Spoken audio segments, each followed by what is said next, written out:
But then this year, Too busy going to like V-Merts and my wine tasting contests. You need fuel for the boat too, right? Like no, it's a sailboat. You don't need fuel. Oh, it's a sailboat. Yeah. Feeling good, Billy Ray. My wife sails. She has raced sailboats. And she apparently is a cool person. Yeah, she's real cool. Oh, okay. So we're not. How'd that happen? But I feel like I feel like you upgraded. Oh yeah, for sure. Like a 68-yard punt, like you just lapped your coverage. Yes. So there was a chance for a big return. Yes. Yeah. Without a doubt. That's cool. She can sail, huh? Yeah, she's been sailing since she was part a of the yacht, the rowing or crew team. No, so it's not crew because crew is with the paddles. Okay. Sailing, you're just like navigating a sailboat. Yeah. Remember Christopher Cross. Crisscross, make you jump. Nope. Jump. Sailing. Take me away, the elevator music, like when you're going to the dentist office. I'd have gotten Sticks there. Come Sail Away. Yeah. You're not a big Sticks guy? Nope.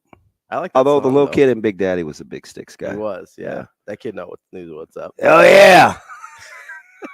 Hell yeah. No, my wife is much cooler. The reason I like that, the reason I really like that movie deep down is not because they tinkled on the walls outside in buildings, but because they like McDonald's breakfast. See, you're out on McDonald's breakfast, though. Well, I'm out on McGriddle. You bought of all the things to get there, you bought a McGriddle. I'm like, McGriddles are great.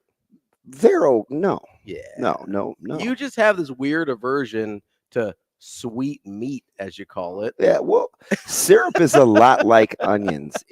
Very small doses. Little bit goes a long way. Yeah. So I don't want syrupy sausage or bacon. I just want bacon or sausage. I want it to taste like what it's supposed to. Yeah, but it changes the flavor profile. It's so dominant. A little bit. Well, you gotta be gentle. You gotta be How careful. can you be gentle with a McGriddle bun? Well, you just gotta hope that they did the ratio right. I hope and I pray that I make it someday. I'm still just a bell on the hill. Are you old enough for Schoolhouse Rock? I barely, yes. Yeah. Barely. Is that a jab? No, is that a Terrence Crawford? No. By the way, how about their negotiations at 54? Everybody chiming in like Big Ben. I'm just saying, if they end up getting that fight at 54, we're gonna get him. Bud better get a fat purse. We're gonna get Mr. Crawford. Yeah, the world champion. I will say, and I promise I'll stop talking about the Dave Chappelle show at some point. But probably one of the coolest moments, aside from the whole day, is that he brought Crawford up, and that place went bananas. So the cool thing about Bud is he's not so old to be reflective. Like he is in the last year and a half, he has really taken on this worldly approach. Mm-hmm. Like, wow, this is really all the things that I've been through. Just a little kid growing up in he's become very reflectionary. Yeah, kind of scared me because I was like, well, sometimes people do that towards they're getting ready to say goodbye. Yeah. But he loves fighting. Yeah. Got a couple big fish to reel in. And he's too good at it still. Yeah, he's sensational. He gets better. Because there's not a ton of wear and tear. And he's in sensational shape. Yeah. Just walking around. He doesn't take a beating. No. He's pretty fresh. One of those guys that could fight for a while because he just doesn't get hit that much. Absolutely. But no, that was without a doubt. When you see the parade and stuff, how proud the city is of him. Mm-hmm. But then you have all these people out there to see Dave Chappelle, and then he just mentions Terrence Crawford, and that the fact that he's in the building and people lose their minds. Oh, nobody can claim success like this city. Oh yeah. I mean, we flock. Yeah, we love our own. When somebody from here makes it, he's ours. She's ours. We go. I mean, we've been claiming Andy Roddick. He lived here for a minute and a half. Hey, that's did you guys go to high school together? No, I'm kidding. No. He's my age, almost. No, he's not. Well, he's 40-some. I mean, he's between us. He's not 50 yet, though, or he's not. Well, I wasn't being literal. I just meant he was too old to be going to school with you. Closer to being able to go to school with me. I think he's actually closer to my age than your age. I really do. Are we going to look up Andy Roddick's age right now? Breakfast sandwich on the line? Yeah, let's do it. Okay. So that means if he is younger than 43, I win? I believe I win. What year were you born in? 87. Oh, got me by a year. Let's go. What is he, 83? 2. Nice. That sucks. Sorry. I'm so sorry. That really sucks. I'm like low-key a huge Andy Roddick fan. Are you really? I love him. Because I feel like A penguin. this is no, I don't know what that even means. Sipple said that once, and it was just funny. A lot of stuff Sipple says is a little funny. Dude, I didn't see him on I feel Saturday. like a I was penguin. disappointed. He's one of the few I didn't see. Was he there? You Well, just run into I him? assume so. Yeah. Like I actually sat with Robin, Bruntz, and who was to my right? Oh, Seahap. Oh, yeah. Oh, he's actually to my left. But I didn't see Sip. I saw Severe. I saw Chattel. I saw Sam. I did not see Steven. Wow. Huh. Where's his war wound like a crown? No, that was Levon. I drove there. I don't even know what that means. Elton John. Oh. Calls his child Levon. What song is that? Levon. I don't know. Shane, do we have any Levon in the system? Oh, that's right. You're not playing music today. We don't have a system. He's working on it. That's all right. We'll get there. Allegedly, he was too busy yesterday to upload music, spending time with family. I know, Who right? does that? With arms wide open. With arms wide open. If that's not on the list, Shane, we're gonna have a problem. Creed? Yeah. Oh, Lord. Let's go. Get some Creed in here. You okay? Get the people feeling good. I slept okay last night, even though the Tigers got LA. Muncie continued his hit streak. What else is good? What else is good is our lineup today. Oh, it is pretty good lineup. We get my guy. Yeah, you get your guy Greg Sharpe Yeah. at 8:00. I don't know if you know him, play-by-play voice of Nebraska football. Shane, is he going to join us via Zoom or is he calling? He will not be calling us. He will be StreamYard. He's zooming in. Dude, He's not zooming. He's streaming it. I feel like I put him on the spot because I always say he's funny, so he may not be funny this morning. And you're going to be like, man, DP, I thought you said he was funny. No, I think we talked to him. We have talked to him once. Yeah, and he was good. He was really fun. I like being able to use our team. Yeah, absolutely. You know, we'll talk to Jess she can do softball, she can do basketball, she can do wrestling. Oh, no look past Griesel to Yeah. We've got Greg Sharpe at 8.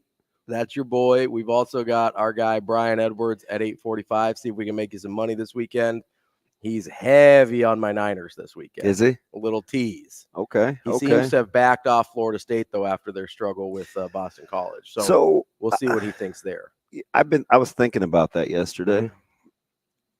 And if you go by the line, I mean, the game was 31-10. Listen to me. Yeah, I'm here. I'm listening. I have this rule. Okay.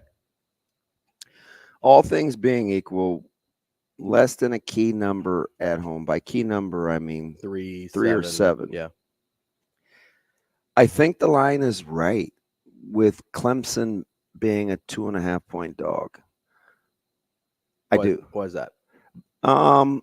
Because I think people are waiting for Clemson to get right. To show them something. Yeah. They're at home. Mm-hmm. You could see it being a field goal either way, but the better team appears to be FSU. Mm-hmm. I don't think home field is really a thing here because of how the schedule has been. This is just me. Like, I just looked at Clemson's games in the competition versus Florida State, and I think the great equalizer is Florida State's been on the road. So the line is what it is. I think the better team is favored. We'll see what that means. Yeah, because typically you're looking at what, 2.5, 3 points for home. The other way, yeah. Yeah, so it would be you would think at a neutral site it would be Florida State by 4, 5 maybe to 6, somewhere in there. Which does seem probably like too much. I think 2.5 is right, and I think you're right because they have played on the road a little bit. That Clemson's getting less for their home field advantage than they normally would. Shane, that's Willie Nelson, correct? On the road again? Yeah, it is. I know that one. I don't strike as a Willie Nelson guy. Oh, you got range. You got range. But so, do you think can the ACC come out of the back end with like a Clemson for sure can't take another loss? No. Florida I don't State could think afford one. Florida State could probably get one. They could lose one because of the LSU win. Because I think LSU is going to end up still looking pretty solid. See, I do not. You don't think they end up in like the top 15? Oh man, Cam Newton, you're putting me on the spot. Because I'm not saying that LSU. If I had to wager, will LSU be top 15 by the end of? Let's look at their schedule real quick because I think that'll matter. No, I kind of want to say no at first blush. Okay, because I think they're. Should I go be? I just want me to be a Berean, do a little homework. No, I mean I like the gut check. I because I'm going to ask you a question about just going off your gut later. So we'll it's a different team. You can't do that. Why? We're supposed to like give each other a heads up when we ask hard questions. Oh, that's right. You don't believe in that one bit. No, I like your answers better when when we're just going off the cuff. You asked me the same question last year. Yes, Attic. Listen, you're so well prepared. I don't have to give It's you a not heads true. up. Shane, where's our Cam Newton drop? It's a wrong question. No, that's not Cam Newton. Do you think? Yeah, so their schedule is not. Do you think we all sound alike? Athletes, Robbie, what are you talking about? I thought you meant radio hosts. Yeah, well, he doesn't host a show that you know of. Wait, LSU. Does Giannis have a thing? I have no idea. See, there you go again. Just making it up on the fly. I say things like that you know of or allegedly all the time, even if I have no idea what. Allegedly. Like somebody will say something that I know to be like objectively true, and I'll be like, allegedly. And they're like, wait, just because I think it's true. Funny. Obi-Wan Kenobi over there. Just kind of throws people off a little bit. Wait, who is that? That Shane? was me. I'm pretty sure. Is it really? I think so. Shane, is that me? Boy. And I'd be like, this is the dumbest thing in the world. Oh, that's definitely you. me. That's definitely you. I'm saying I'm looking at LSU's schedule. It's not that bad. Okay. I think they could end up top 15. Walk me through it. They've got Arkansas this week, which that's a win. You think that's a win? Okay. They go at Ole Miss, which that's probably a loss. They go at Missouri. I think that's a win. Wow, you're out on Missouri still, huh? Yeah.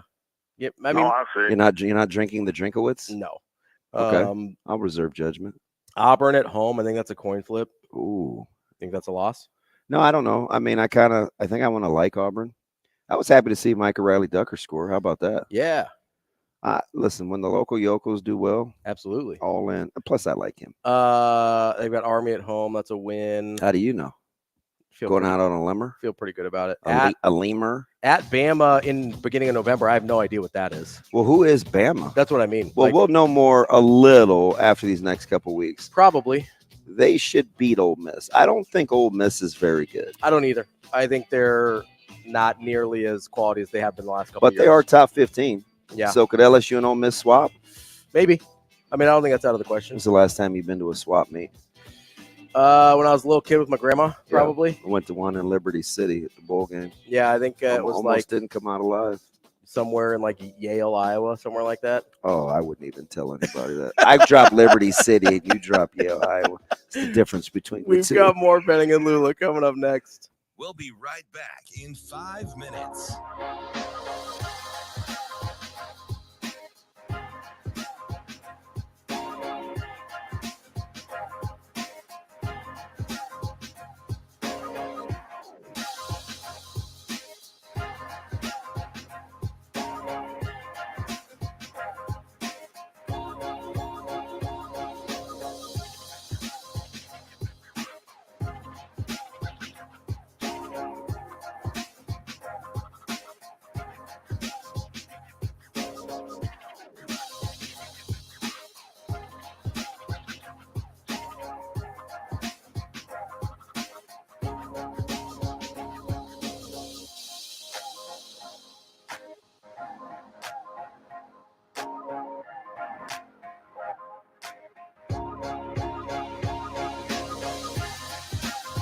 We'll be right back in 4 minutes.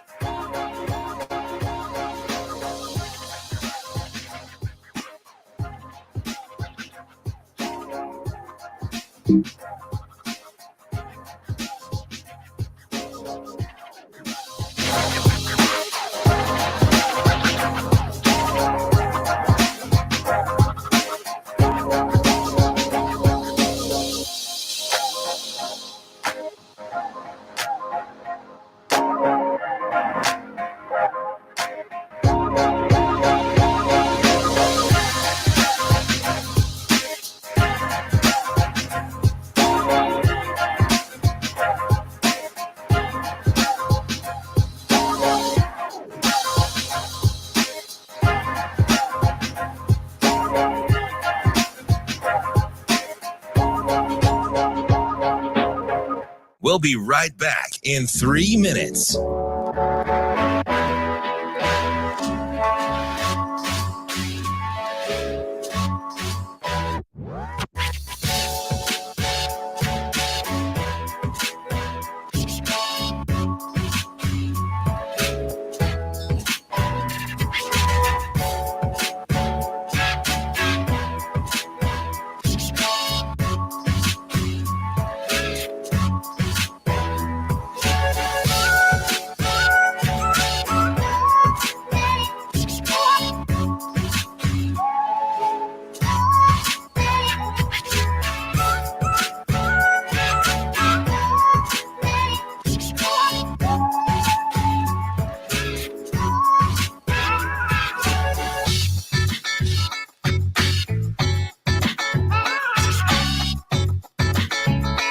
We'll be right back in 2 minutes.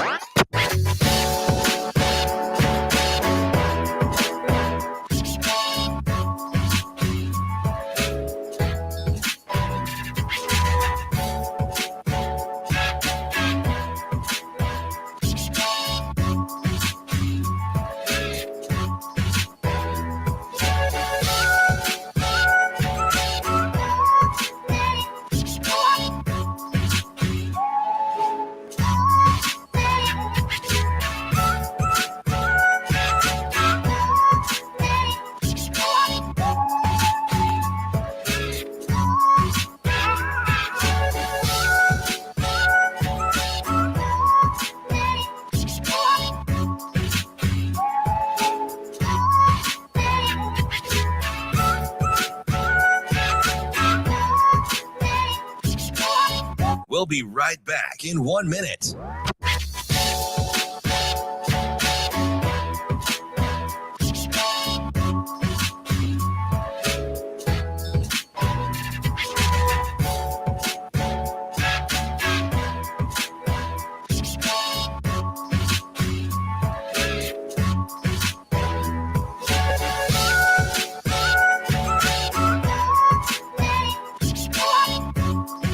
We'll be right back in 30 seconds.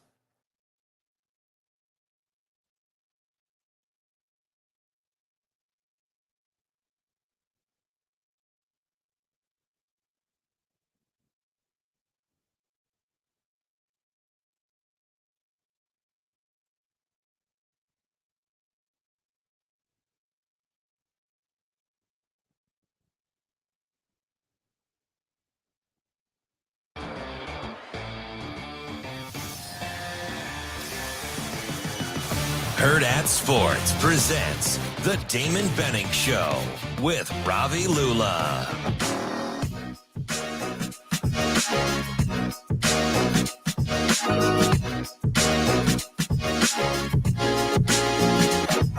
Here we go. More of the Damon Benning Show with Ravi Lulla. We can be reached at 888-638-4876. That's the Warhorse Sportsbook hotline. You can give us a call there. Give us your thoughts on, anything we've talked about so far. Andy Roddick, Crawford. So why I like kind of random. It was a little bit of a random first segment there. That's what you do. What I do? You putting this on me? Oh yeah. Yeah. Oh yeah. Who gets us in and out of breaks? That's about all I do. That means you can. That means you control the tempo. Don't kid yourself now. That was by design. All right. Well, I guess if I'll eat that. That's fine. You're an ace guy. I kind of less like to volley. Like serve and volley? Yeah, 68 times before a point is scored. Like Nebraska volleyball? Was that not the craziest thing you've ever seen? They looked exhausted. Yeah, I'm gonna have to go sit down after that for a little bit. Yeah, I would call a timeout just so my team could have 68 touches. That's ridiculous. Shane, is that a lot? Do you have any idea what we're talking about? That sounds like a lot. Oh, that's a definite hard. Oh, no look pass, Green. Hopefully she's not up yet because she's not going to be happy with you. I didn't do it, so everybody knows. Ooh, that's a no-look pass. Oh, no look pass, Green. Did I tell you how she kept her composure the other day? Huh.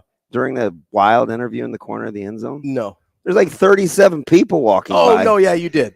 And she didn't blink. Just like every famous person Nebraska's ever. I'm like, you guys are just walking in front of the camera. She didn't give a what. She just stayed dialed in. Keep on rolling. Yeah, I was like, wowzer. Yeah. This is, and I wanted, so I made a joke at Coach Osborne, and I don't think he got it because he just simply said, he's like, hello, Damon. And he shook my hand again. And I was like, wait a minute. You just did exactly what I was making fun of. Like he just did. He's going to stand where he wants to stand, right? People were talking to him. He's not getting out of the way. And I was like, huh. I thought, whoa. I said, that's a heck of a camera angle you're in. Funny guy, me. Yeah, he didn't bat an eye at that thing. Just kept on talking.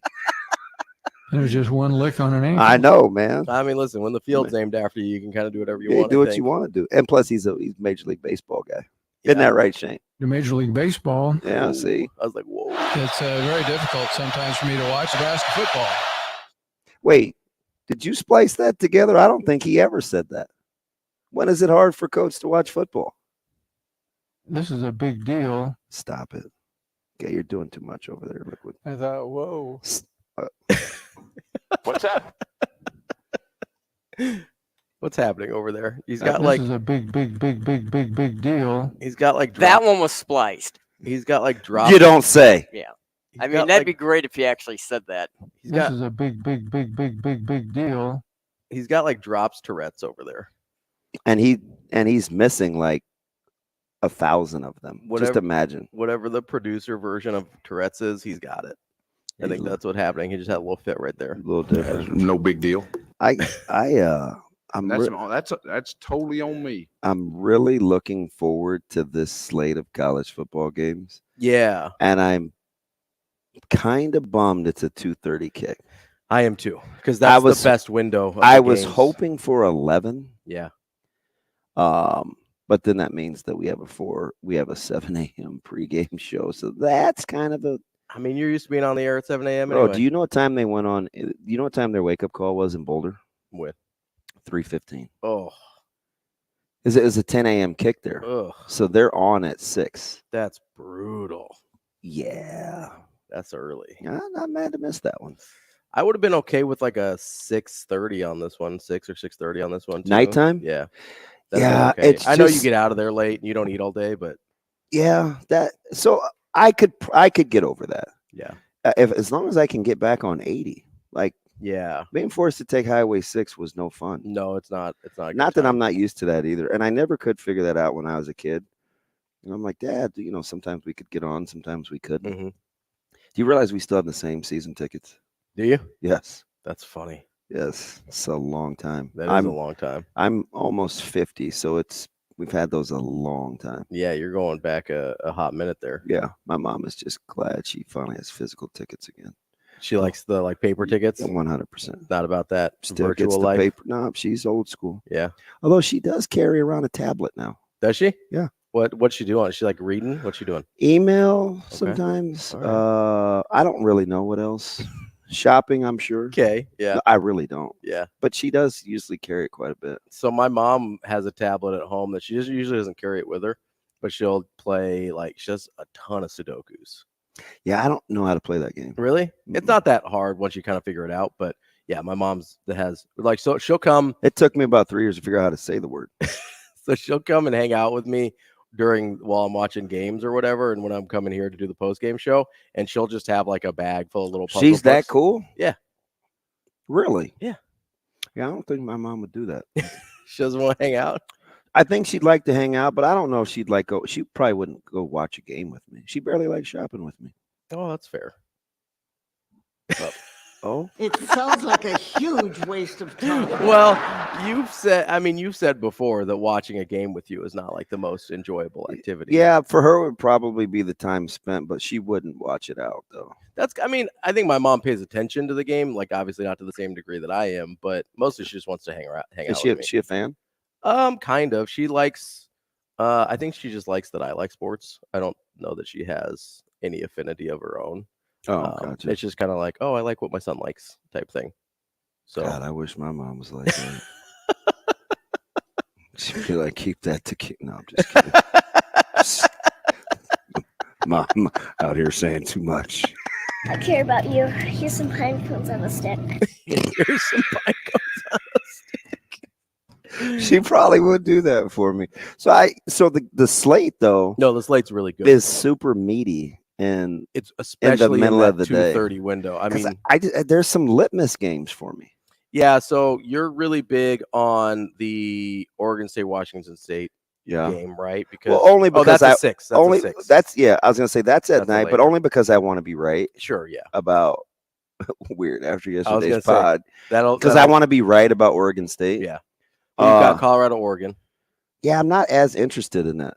I'm just interested to see what it looks like, because if somehow they figure out a way to beat Oregon, then I think we have to talk about them a lot differently. I'm probably the only guy in Omaha, Nebraska that is as fixated with Rutgers, Michigan as. Yeah, so I was going to ask you about Rutgers, Michigan, because it kind of seemed like you think there's a real chance for an upset here. No, I don't know so much about an upset as much as I think it's gonna it's gonna be ugly. Well, we act like Michigan is a foregone conclusion, and I don't think we've watched. They haven't looked incredible this year. I don't year. think we've watched Michigan. Yeah, and I'm not.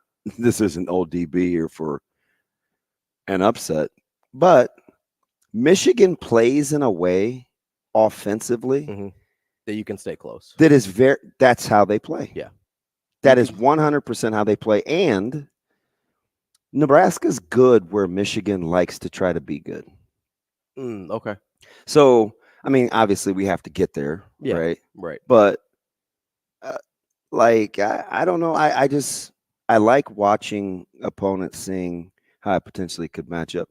Like, it's just like high school. Like, I know who I think would be bad matchups for us, and I know even if just who I think talent for talent. Yeah, sometimes guys are probably better, sometimes it's not about that, but sometimes it's about stylistically. Yeah, for us. Yeah. Oh yeah, that's how I look at it. Well, and we used to see that with Creighton all the time, right? With Creighton basketball, where it's like you knew which teams, even if they weren't as good as Creighton, were going to be stylistic nightmares for them, and they could drop those games.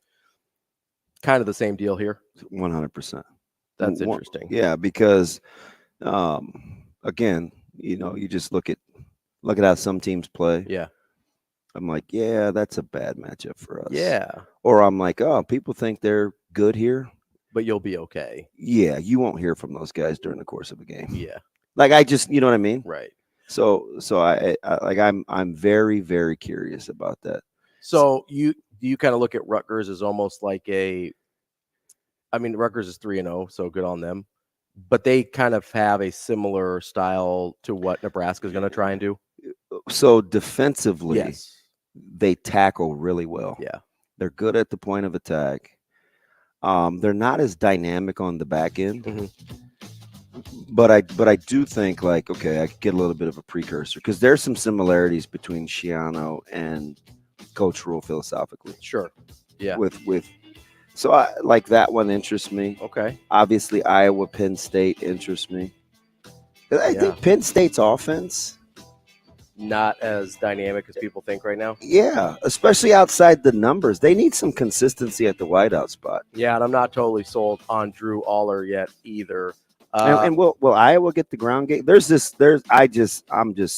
think Purdue's got an interesting one. We'll keep digging into the National College Football slate after this on Benning and Lulla. The show will be back in 4 minutes.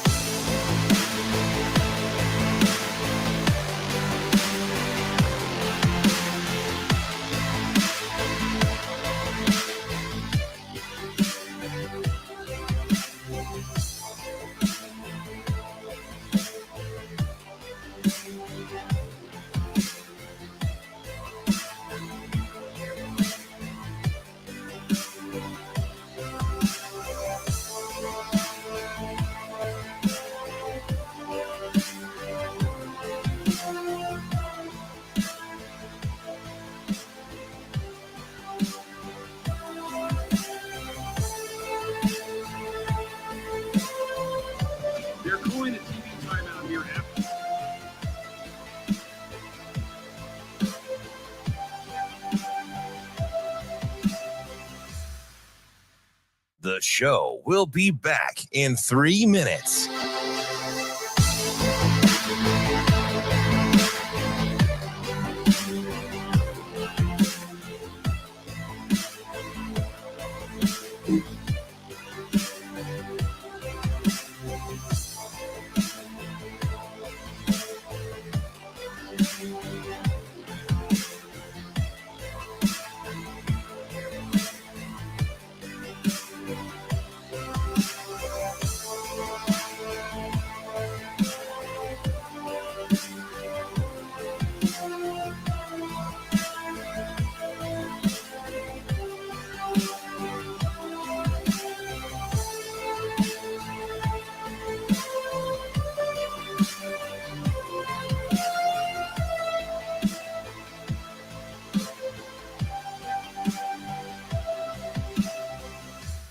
The show will be back in 2 minutes.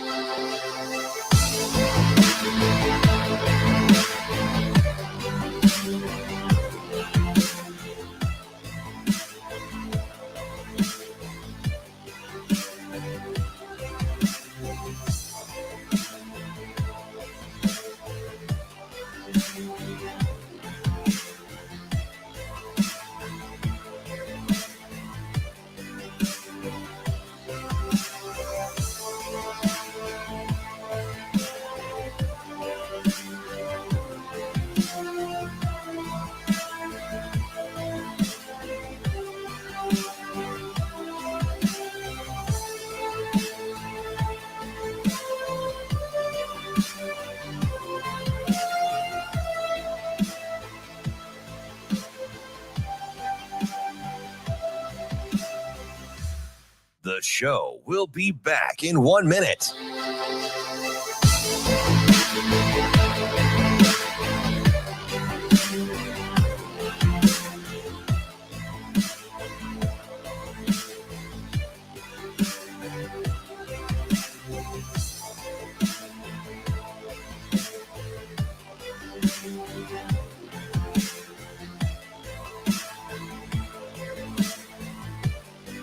The show will be back in 30 seconds. They're calling a TV timeout here after a turnover. Right there. Are you kidding me? You do not call timeouts after a quick change like this. It happens to Nebraska all the time. This is wrong.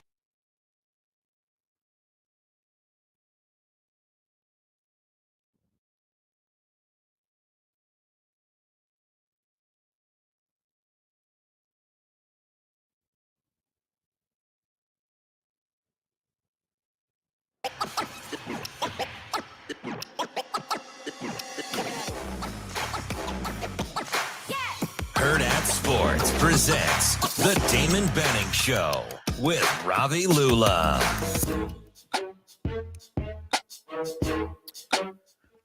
Wrapping up hour number 1 here on The Damon Benning Show with Ravi Lulla. I want to talk to you about our friends at Pratt Dental. They have the BioClear method.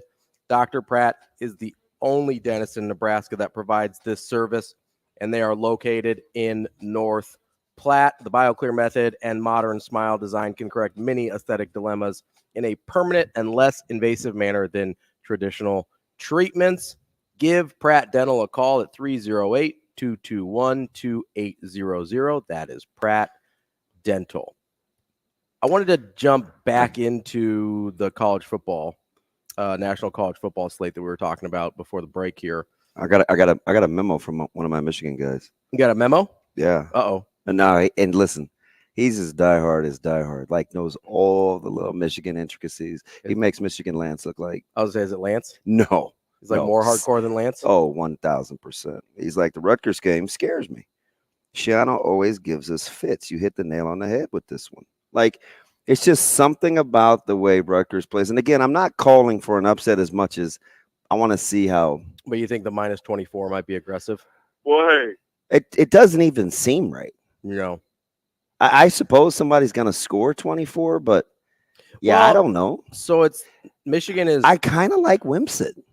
I keep saying that. You're going to like his poise. He's a big, strong kid, too. Michigan is 24-point favorites. The over-under is 44. So basically, they're saying this is a 34-10 game. 10 game. Yeah. Now, I could see Rutgers struggling to score. Sure.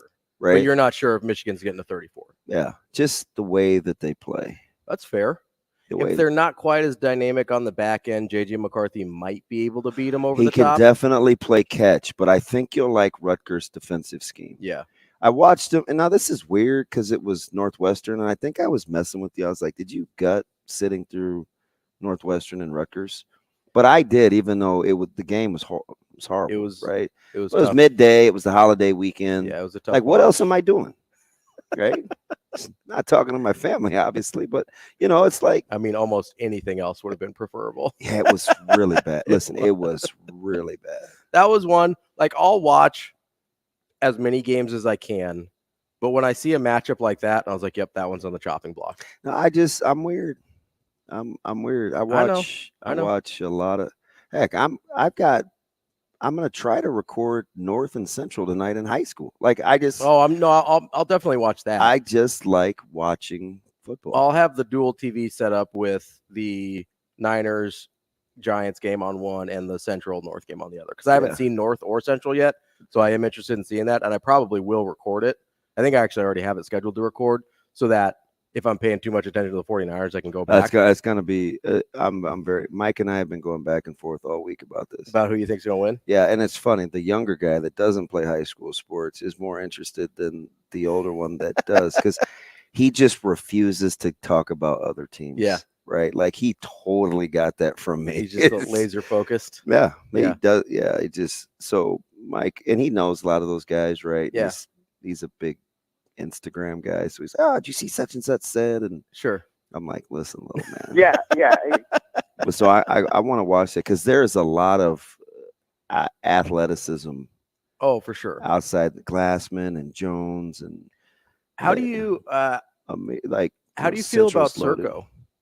I like Circo. See, he's pretty thin still, right? Like that, but he has grown. So I'm biased. Okay, right. So but I still can. I think I can be objective with him. See, I like him as a kid. Yeah. So I cheer for him. Sure.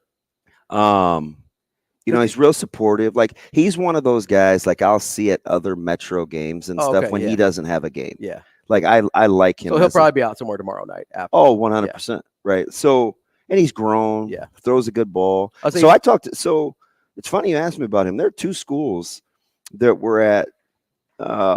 And why they I know why the story came up, but one of the coaches, he's a Power 5 guy, spent a ton of time at Westside, and he actually was mad at me, because not mad at me. He was expressing concern that Caleb hadn't gotten back to him about whatever. And he's like, I got guys from 300 miles away that want to come see us, and you guys are a car drive away. And so he's kind of lecturing me a little bit. And I was like, my head coach was there, and I was like, hey, man, like, first of all, it's not like it's a two-way street, right? Yeah. Like, so we got into it a little bit, and he was talking about the school that he had just come from, and he had just been at North. He's like, hey, so then he wanted to pick my brain. It was like, hey, I just saw Circo, spin it a little bit this morning. He said he throws it as good as anybody as I've seen in the Metro. And so I think, like, when you watch him throw, like, the ball comes out of his hand well. So he's got some arm talent for sure. The ball comes out of his hand well, but sometimes I think situationally, just how their offense is built, sometimes you get a few, 2-man routes, and that's not always advantageous and stuff. Like, it's a little easier to cover sometimes. Yeah, and you can't. Sometimes it's the more element of surprise they have with their passing game, the better off he'll be. Sure. I'll put it to you like that. Yeah. So he's kind of a hard eval. Yeah. But he does throw a good ball. Yeah. Well, that's interesting. And that is one of the places I know we're hard on the. And it's going to be going against a young quarterback, and BJ Newsom. Yeah. For Central, who's just a sophomore. We're kind of hard on the guys that maybe put too much stock in 7-on-7 sometimes, but he's a guy where Circo. Yeah, that could actually be beneficial in terms of getting to kind of make more throws. And I think we just kind of hated on him early because he had early offers and nobody thought that they were committable. So it was just like, we kind of thumbed our nose up at it. So I think he's probably more a victim of people's personal tastes than objective football minds. That's fair. Right. Like, and then sometimes people are like that with the Metro, right? Yeah. It's more about who we like versus or don't like than you mean like their actual ability. You mean like my personal preference for Anthony Rizek? No, you're right on that one. It's like that, except for if I wasn't right. Yeah. Oh, I see. We made it 51 minutes today. Good job. Nailed it. Hopefully Mr. Nielsen's in the classroom. That's a new PR. He didn't hear we got a couple calls on the Warhorse Sportsbook hotline. Let's get to Nate first about he wants to talk about Chicago Bears coach. There's some weird stuff. We were good. He must have heard us. Was our mics hot? There's some weird stuff going on there. Nate, what's going on, man? Hey, how you doing, guys? How y'all doing this morning? Nate, what's up, buddy? Hey, man, how you doing, Damon? Look, man, I just want to comment on the Chicago Bears. Sometimes when like you hear coaches talk, you wonder if they're talking about football or algebra or something, you know? And I'm like, seriously. And then, like, with Justin Fields, I just want to ask you guys, especially you, Damon, I've always been a big Justin Fields guy. And even in high school, and I'm following him now. And last year, I just thought this was going to be like a breakout MVP type season. And it's just not happening. So I don't know if you've been watching or not, but I just want to try to get your input on. Let me ask you something before you let you go real quick, Nate. Were you surprised that he said this weekend he's just going to be like, forget it and get back to being who he is? Did you hear his comment? I was not surprised, yeah. man. You know, because I mean, if you look at them first two games, man, it's like I don't know. It's like he in his ear or something. You know, he trying to hear what they saying in his ear and run a play, and it's just it's just, you know. So I just, the point I'm trying to make is, do some coaches overcomplicate stuff? Yeah. And thanks for taking my call, guys. I appreciate it, Nate.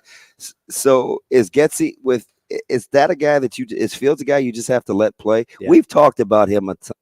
It seems like he comes up a lot off air, and it's more in conjunction with Trey Lance because you were a huge Niners guy. And yeah, I actually my first pick was Justin Fields, but my preference was just don't take Mac Jones. Like that was I was like, I'm cool with whatever happens as long as it's not Mac Jones, right? Yeah. But I wanted Justin Fields, and I really believe that with the right coaching and in the right system, he can be a good quarterback. We talked about this yesterday, right? Not very many quarterbacks can transcend their situation. Most guys aren't that level of talent. But it honestly feels like they totally ignored everything that Baltimore did with Lamar Jackson to help him be successful.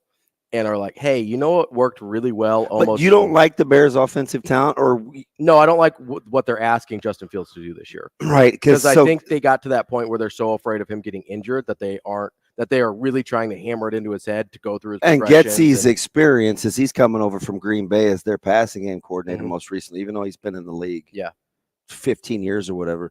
But I'm not so sure I would go to Green Bay under the Aaron Rodgers era. No. To get a guy that can coach passing game. I just get the sense Aaron Rodgers did his own thing. Right. Yeah.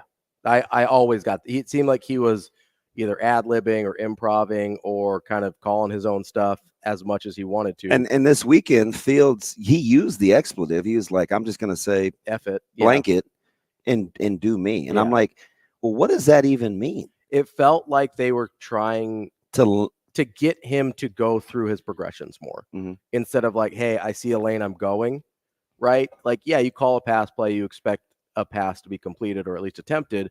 But with guys like Justin Fields who are hyper athletic and really, really gifted runners, you have to allow them to just take off when they see it. Yeah, right? and I'm gonna be honest, right? There's this thing I think with African American quarterbacks where even they as individuals try to buck the narrative.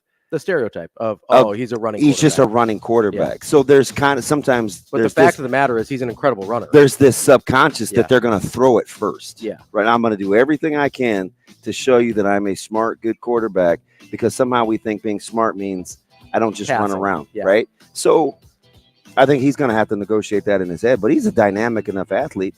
But why can't I never understand why you don't go into game plans. Just get your best players the touch. Right? Like it shouldn't be that complicated. DJ Moore is not getting double covered right now. No. Just get him touches. Just get DJ Moore some touches. Just get him touches. Coming up next, we've got Greg Sharpe, play-by-play voice of Nebraska football and colleague of Damon Benning here on Hurrdat Sports Radio. We will be back in 4 minutes.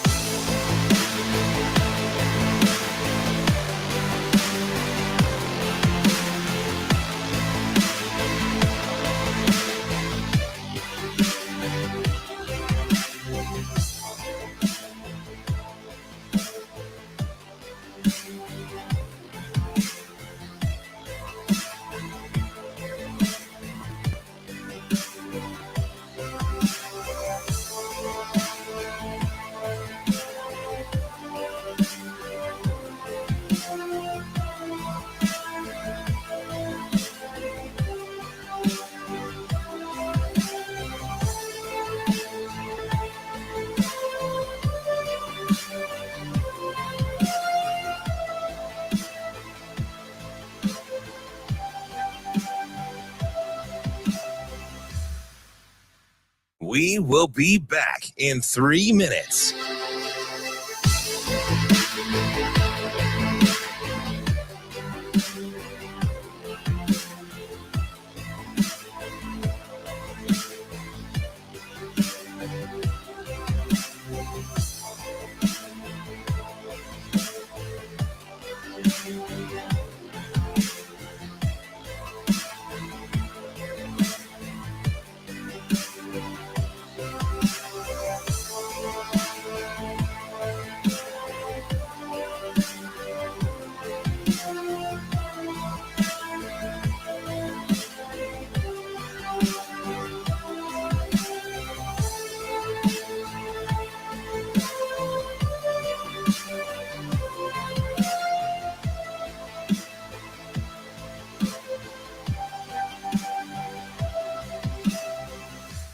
We will be back in 2 minutes.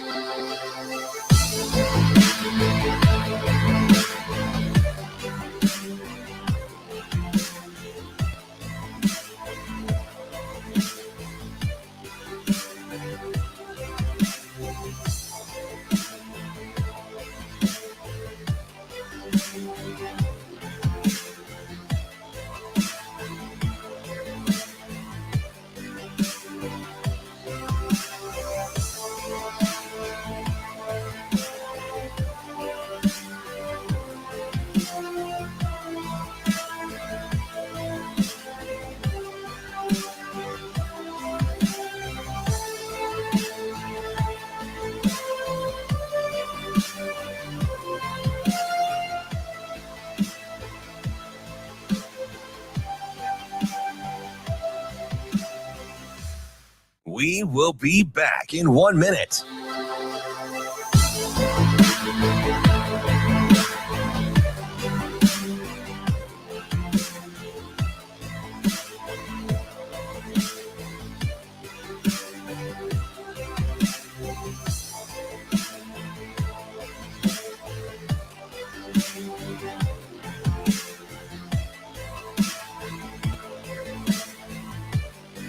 We will be back in 30 seconds.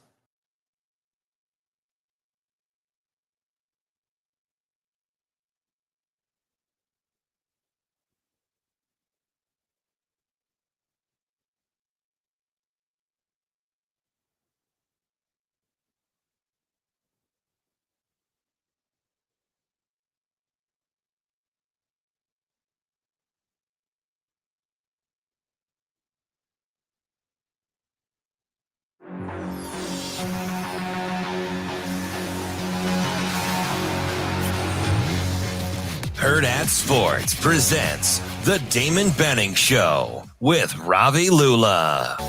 They're calling a TV timeout here after a turnover. Right there! Are you kidding me? You do not call timeouts after a quick change like this. It happens to Nebraska all the time. This is wrong, people. Wrong. I'm fed up. Shame on you! Touchdown, Nebraska! Kicking off hour number 2 on the Damon Benning Show with Ravi Lulla with our friend Greg Sharpe, the play-by-play voice of Nebraska football. Greg, how are you this morning? Ravi, I'm great. I'm glad Damon allowed you to jump in with me. I'm not sure you and I have done much of a segment before. Okay, here, right off the bat. Right off the bat. I see you're are you in the studio? I am. Yeah, big day. Got to get going. We're 2 days out, Damon. Let's go. Hey, how nice is that studio, though? Like, I know we've fallen over the television setup because it's spectacular, but that studio is amazing.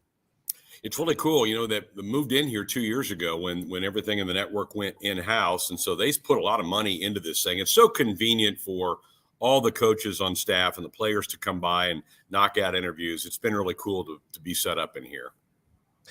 Greg, I know that Damon appreciates the setup because there's a bunch of games that he wants to watch in this 2:30 Well, window. he's the remote. He's missed.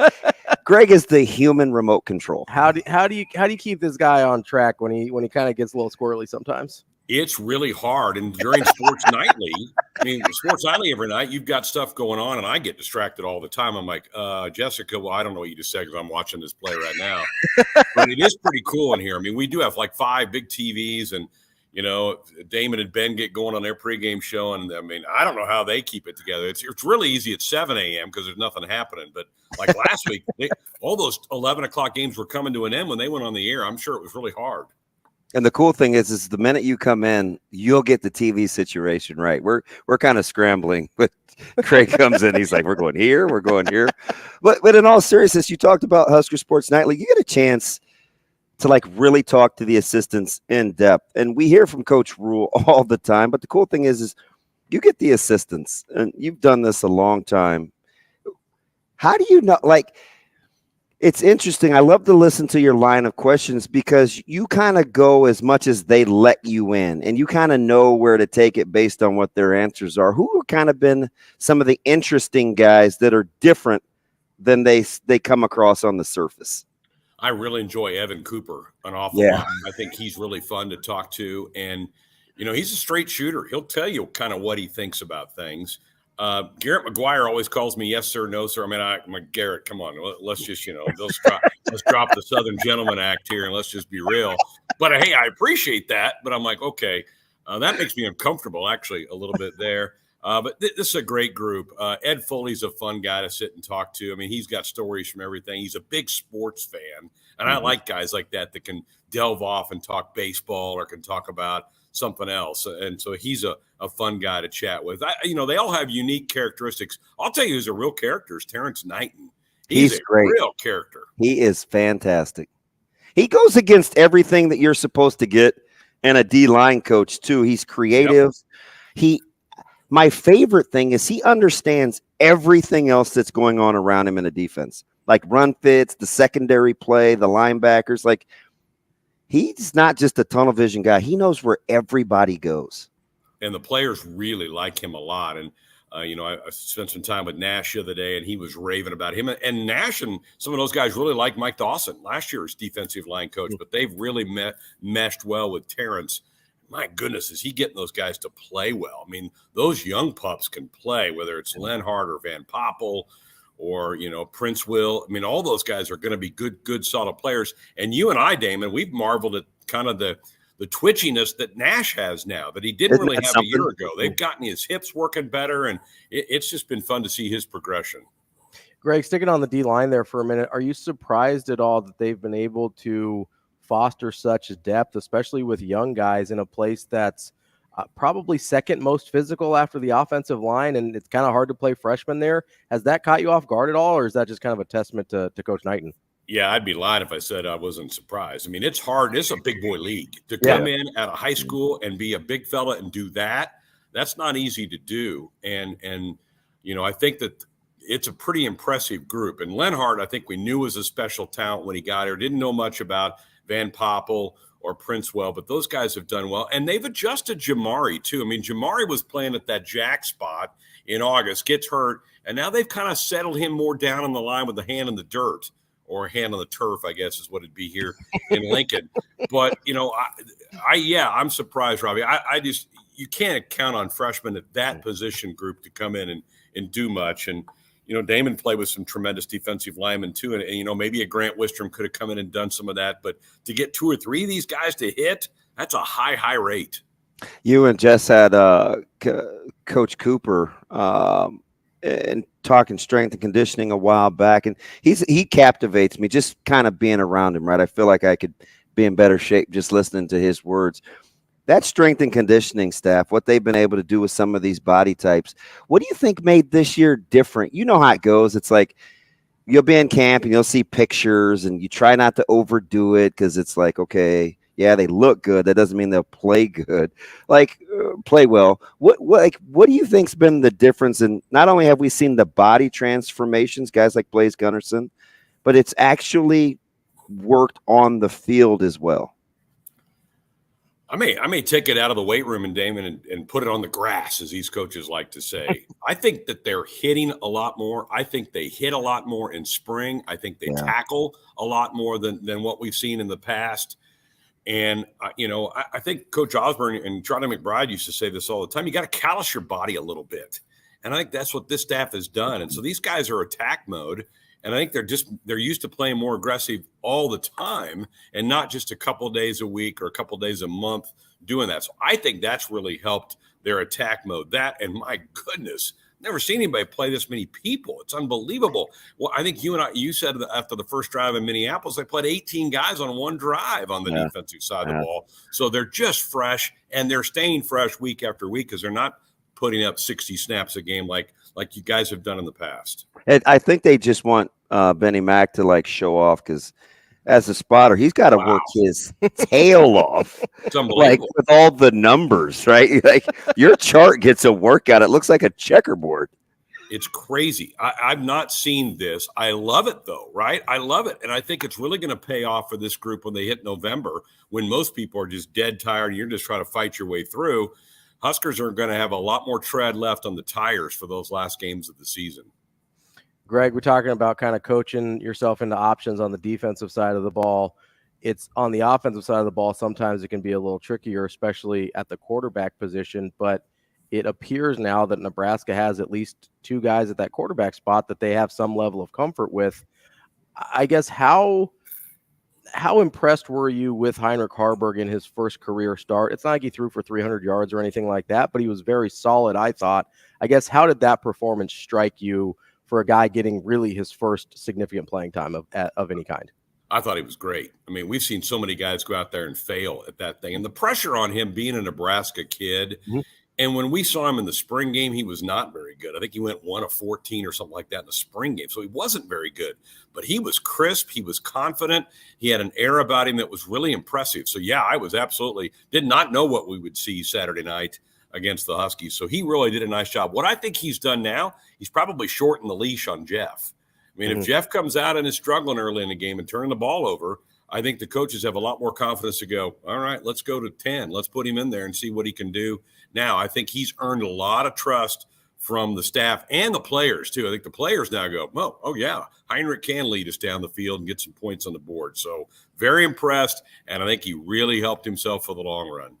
Do you think it's also given them a larger comfort level in kind of unleashing that QB run game, not worrying about, hey, what if we get Jeff banged up? Because if you've got two guys, you can be a little less cautious. No question. No question. And David and I were talking before the Gopher game. We're like, all right, how many carries is Jeff going to get tonight? We're like, no more than 10. What did he have? Didn't he have like 18? I think. Yeah. 19, I think. We're counting off air between the two of us.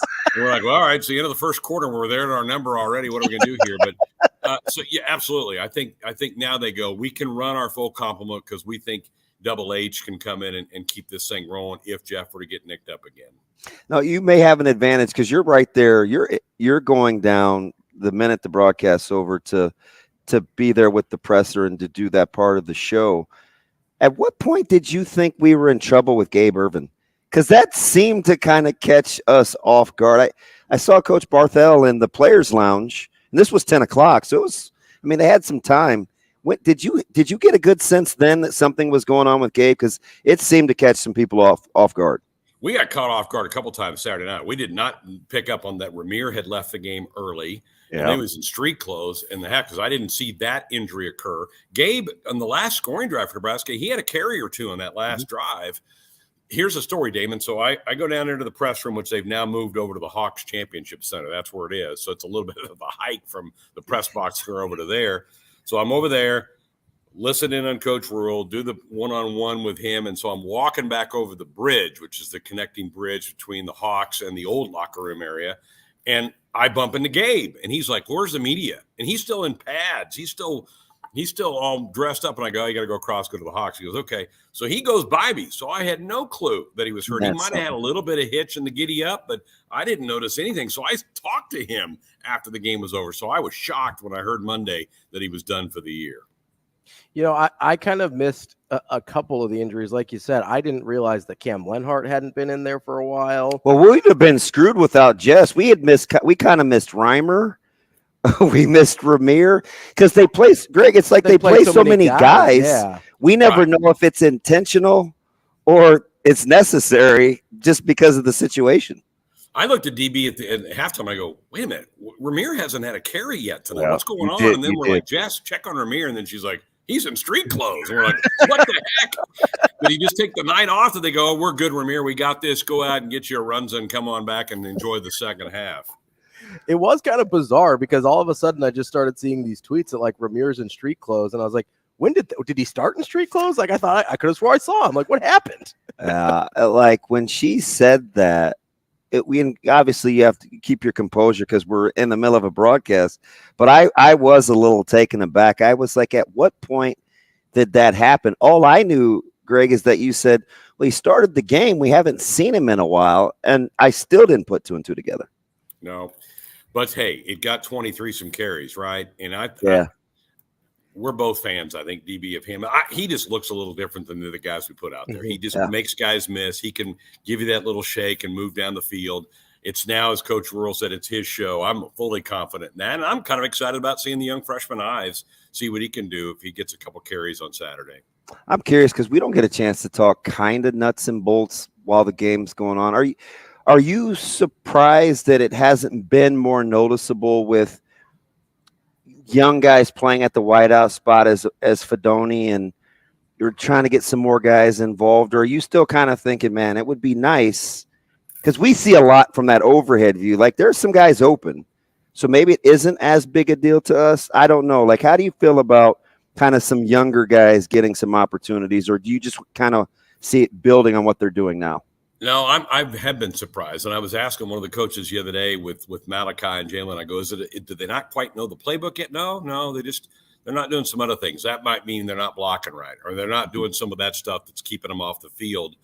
But here's the other: I don't want to get to mid-November. Go, man, those guys' red shirts are both gone, and they've got 1 catch or 2 catches, and I don't want that to happen. And so I kind of hope they get them the ball a little bit more, but. Right now we're not throwing it a lot. I mean, what are we, 127th in pass offense or something? I think we got to try to find a little bit more rhythm in the pass game than we've had. So hopefully Malachi and Jalen and maybe even Jaden Doss at some point in time start getting the ball a little bit more, as I do think there's some real talent in that room that we haven't seen yet get it going. Greg, do you think part of it, you mentioned there might be some other things that's keeping them from getting on the field. You mentioned blocking. That's kind of been a surprisingly really strong area, I thought, for that wide receiver and kind of tight end group in general, is just the way how physical they've been. It's kind of a throwback to what we used to see out of Nebraska wide receivers. How surprised have you been with that part of it? Because I'm not sure I was expecting that level of physicality from this wide receiver group. Well, I think that's the total philosophy of the staff. You better be physical. You're not going to play. And sure. I think back to Quincy Enunwa, who was just a man among boys out there blocking on the edge for the Huskers. He kind of set the bar a dozen years ago, 10 years ago when he was here. We haven't really seen all that. Marcus Washington will hit you. He'll go up and pop you on the outside. I'm going to stretch it to the tight ends. I think Fedoni's gotten a little bit better in the block game. I don't think he was very good up in Minneapolis. I think he's gotten better the last couple of weeks. He had a nice little block on the rub route for Kemp to score that first touchdown drive. That was good to see. That needs to keep happening too, because Fedoni's starting to show it in the pass catch game, but he's to really earn the trust of the staff. He's got to keep delivering some blows in the blocking game as well. You've got a chance to sit down in depth with guys like Coach White and kind of put the little snippets we hear in pressers, like the practical application. You got him long form. What is it about his delivery that makes it so captivating? Because he's obviously a heck of a teacher, but every time he talks, it's almost like, E.F. Hutton, right? You just kind of lean in a little more. I don't know if it's his delivery or what. You've done this a long time again, right? Like, what is it about his delivery style? Well, first of all, Damon does have a big man crush on Coach White. So you need to get that out there and get that down. Yeah. I mean, the flowers to the office the other day were a little over the top, I thought. I tried not to sign my name. I just said from me, but yet he knew. I don't know.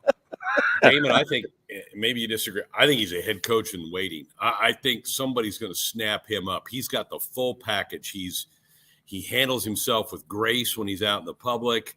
He knows what he's doing, and what's happening right now for the Husker defense, it's getting attention by people around the country. I just think he's a star in the making. I can't say enough good things about Coach White, And he was kind of the new addition, right? He really hadn't been with a group of these guys. Coach Rhule kind of knew him from the past, but the rest of those position coaches on that side of the ball didn't have really any connection to Coach White, but they've bonded together and their communication skills. And Jessica mentions this all the time about the calmness around the defensive staff and that they seem much further along in a lot of this than the offensive staff at this point in time. That's a credit to him that he's put that whole thing together in 9 months. Yeah, I forgot to be mad at her. So it was right in Minnesota. We were talking, and she's obviously in our ear, and she liked the delivery of the defense, right?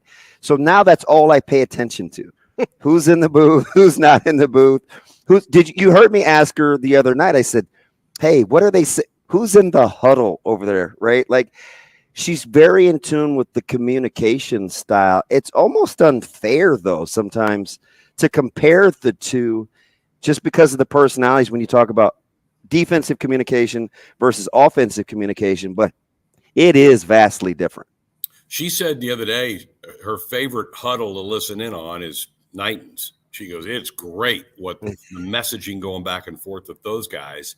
And then and this is really going to put Coach White on a pedestal, but with all the substitutions, you better be locked in communication-wise as much as they're rotating packages and guys in and out of the game as much as they are. That's where you could get 12 men on the field easily, penalties, or get caught short a guy on the field because you've changed and somebody didn't get the message to be out there. So they've accomplished all that. They're doing all that, and it seems flawless at this point in time. So that's, again, a credit, I think, to Coach White. Now, with all the fawning over the defense, you got the offensive side. That was pretty good too, right? Because they had to shake off the timeout, the wrong personnel grouping. They were a little disjointed in those first couple of series. They scored on the opener. They had the turnover, but obviously they're doing something well from a belief standpoint because they seem to get it on track too with all their shifts and motions and personnel groupings as well. They got it under control. It's getting better, right? And that's what you hope. You see better every week, a little bit more crisp, a little bit better. It was disjointed those first couple of games, but we probably should have expected that. That's usually the offense drags behind the defense in a lot of cases. So I think we should have expected that. I think there's some guys on the offensive line, and I want to mention Bryce Benhart. I think he's playing really, really well. Remember how much faith Coach Rhule put in him back in the spring, and there were some snickers and people going, Coach Rhule goes, I think he can play in the NFL. And everybody's like, what? Because we hadn't seen that out of 54 the last couple of years, but he's playing really, really well at that right tackle spot. And I'm proud of him because he's had a lot of noise in his ears the last couple of years, but he's really stepped up his game. Greg, staying on the offensive side of the ball, Marcus Satterfield certainly hasn't gotten the adoration that Tony White has so far, and kind of understandably so how those first couple games have gone. But how much credit do you give him? We talked about Harburg earlier. The leaps and bounds Harburg has made, not just from spring, but from, even talking to the coaching staff and be like, hey, do I need to change positions? What's going on here? To get him to a place where he looked like he did on Saturday, how much of that credit goes to Coach Satterfield? That's an outstanding point, and not enough of it's being shuffled his way because you're right. He handles those quarterbacks. So he's the one that has really got him going and given him the confidence to go put on a performance like we saw Saturday night. Sat's been around a while. So, he's not going to let one or two poor performances kind of shake him up. He's going to be able to pick himself up and get moving. But you're right. He's done a great job with Heinrich, and that's impressive. And hey, he's not giving up on Jeff either. He knows that there's the talents in there for Jeff to compete at a high level, and he has a little bit extra, obviously, experience than Heinrich does to give Huskers in some real shots in these coming games. I know some fans are wanting to hand the mantle already over to Heinrich, and I get that. But Jeff won the job in the spring and going into August. He shouldn't lose it because he had a rolled-up ankle in Boulder. Craig, looking forward to Saturday, if nothing else, because it's in Lincoln, and I know the right stadium to go to. So, hey, I'm not ratting that out. Well, I kind of told the story to some people in a small group setting, man, but that won't happen to me again. My biggest fear for Saturday is we might be there a while. Because of the rain? Yeah, I'm not liking this forecast, so hopefully we don't have too much of a delay. And that's okay. So that scares me because you usually don't you don't overreact. Are you kind of seeing that even though it's 2 days out, your radar's not good? No, it's not good. So we're already making plans on how to fill some time because, Iowa had a delay a few weeks ago. So, yeah, we got you got to be prepared for, hey, right? Good coach, good teams ready for everything. So we're prepared if we have to hit a delay because of a lightning stop. We're ready to fill the time. That you can make it happen. Can we get those TVs lowered in the press box? They're too high. No, they're too high. I can't see them. Yeah. Well, if we go into delay, telescoping mounts, we'll let you cut away if we go into delay. So you can come back down here to the studio and watch all 5 of them in the studio. Thank you, buddy. I appreciate it. Looking forward to it. All right, guys. Thanks. Thanks. That's Greg Sharpe. He is the play-by-play voice for Nebraska football. Terrific stuff there from Greg. Always a pleasure to talk to Greg. He literally babysat me going to the wrong stadium. Yeah, you told Nebraska all the time. I'm just telling you, like when you're like on the phone with him. Wrong. Yes, I called him like 6 times. I'm like, are you kidding me? You said the 6th floor. There is no 6th. And obviously I was at the wrong stadium. Yeah. Full disclosure, I went to U.S. Bank Stadium as opposed to Huntington's. Yeah. And I just typed in Bank Stadium for the Uber driver. Yeah.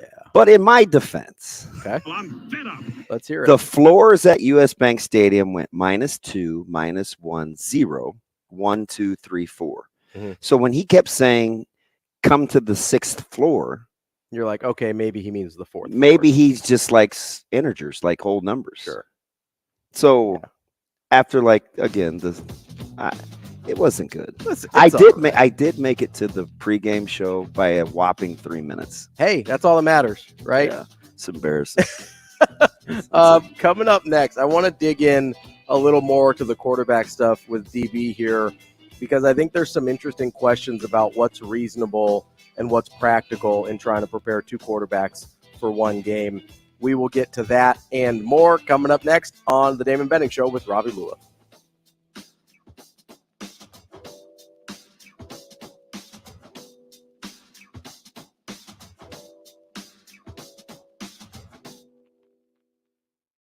We will be back in 5 minutes.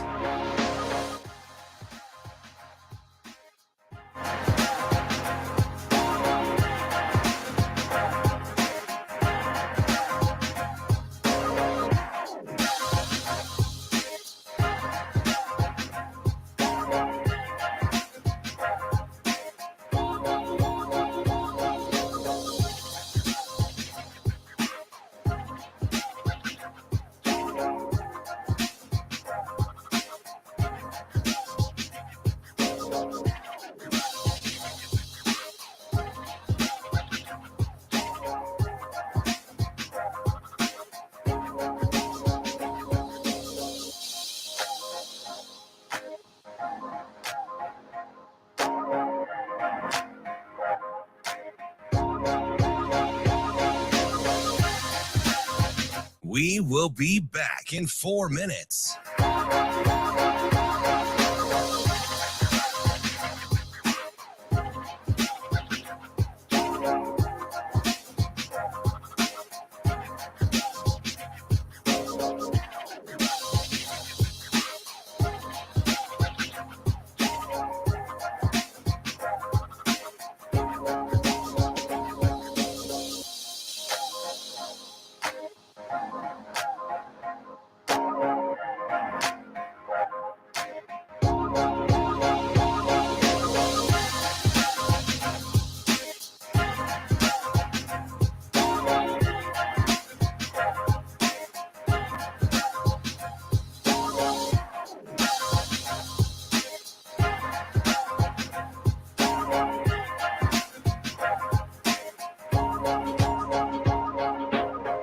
We will be back in 3 minutes.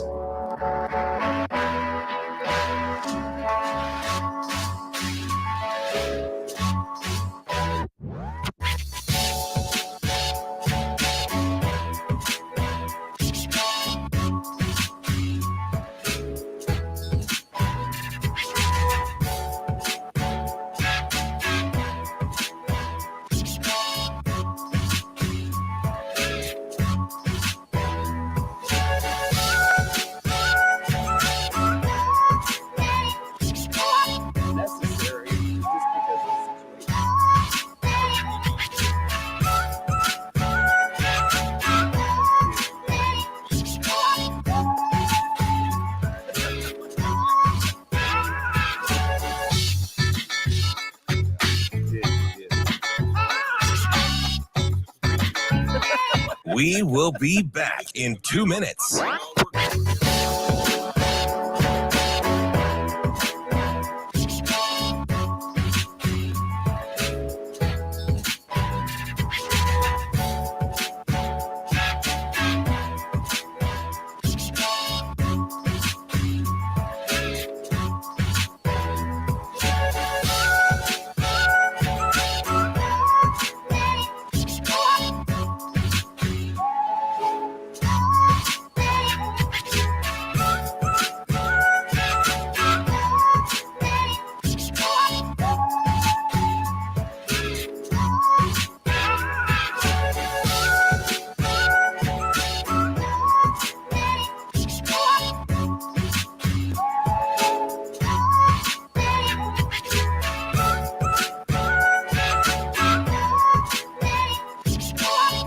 We will be back in 1 minute.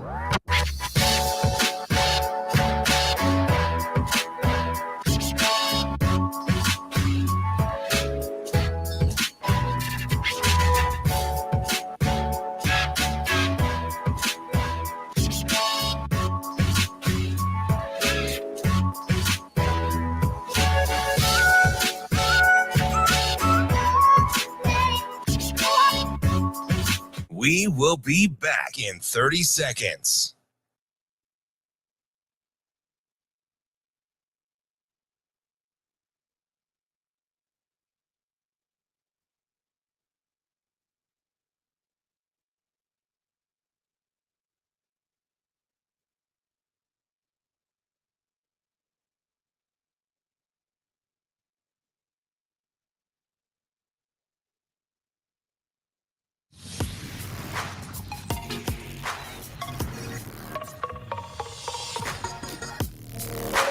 Hurrdat Sports presents the Damon Benning Show with Ravi Lulla. Ramir hasn't had a carry yet tonight. What's going on? And then we're like, Jess, check on Ramir. And then she's like, he's in street clothes. We're like, what the heck?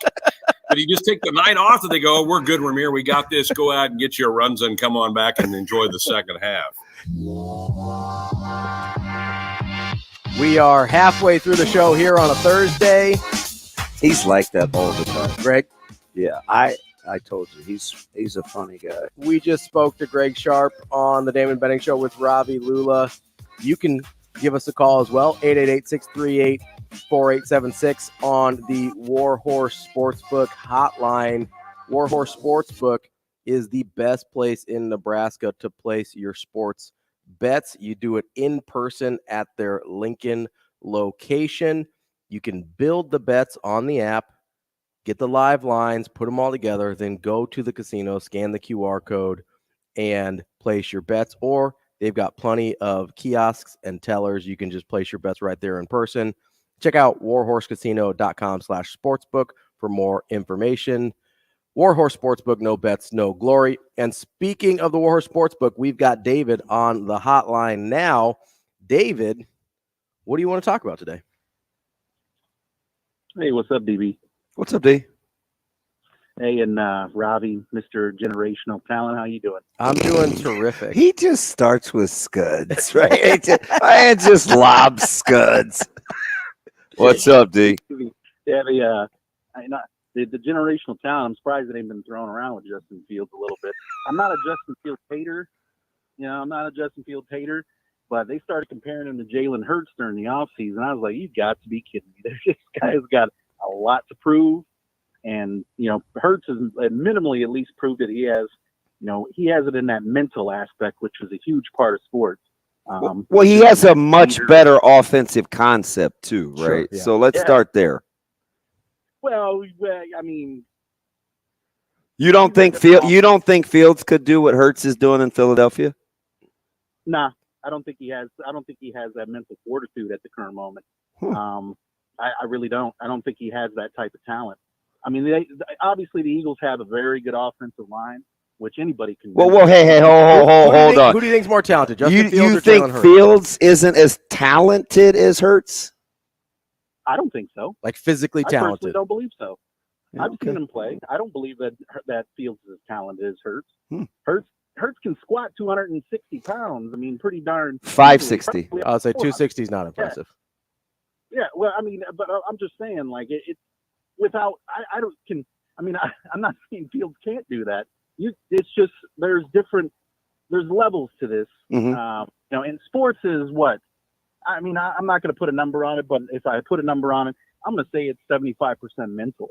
And it's obvious that Hurts has that mental capacity to go into a team like the Eagles, who just coming off the Super Bowl, and then also having them kind of hit a roadblock with the Carson Wentz situation, everything that happens, and then have him step in and become the leader of that team. I mean, that's huge. And that's something that I don't think Justin Fields has learned how to do yet, because I don't think he's the leader of that Bears team. I don't think they have one, and that is their problem, to be completely honest with you. So, it's not like they don't have talent. It's not like Fields isn't talented. David, a lot of the things you said there about Hurts, I agree with, but those to me are all things outside of talent, like the leadership and the mental and all that kind of stuff. Physically, I would take Fields. Physically, I think 99.9% of the public would too. But if you want to go with the other, like if you think Hurts is better because of the mental and the leadership and all the way he processes things, I can buy that. But you lose me on no. I don't. But I will say this. I'll help you out here. I think you're saying once you get to the NFL, let's assume there's a baseline of talent that you have to even be there. So you're talking about the other things. Yeah, I'm talking about the intangibles. Okay. I'm going to wholeheartedly disagree with the fact that being a leader and having the mental capacity to fight through adversity is not a talent.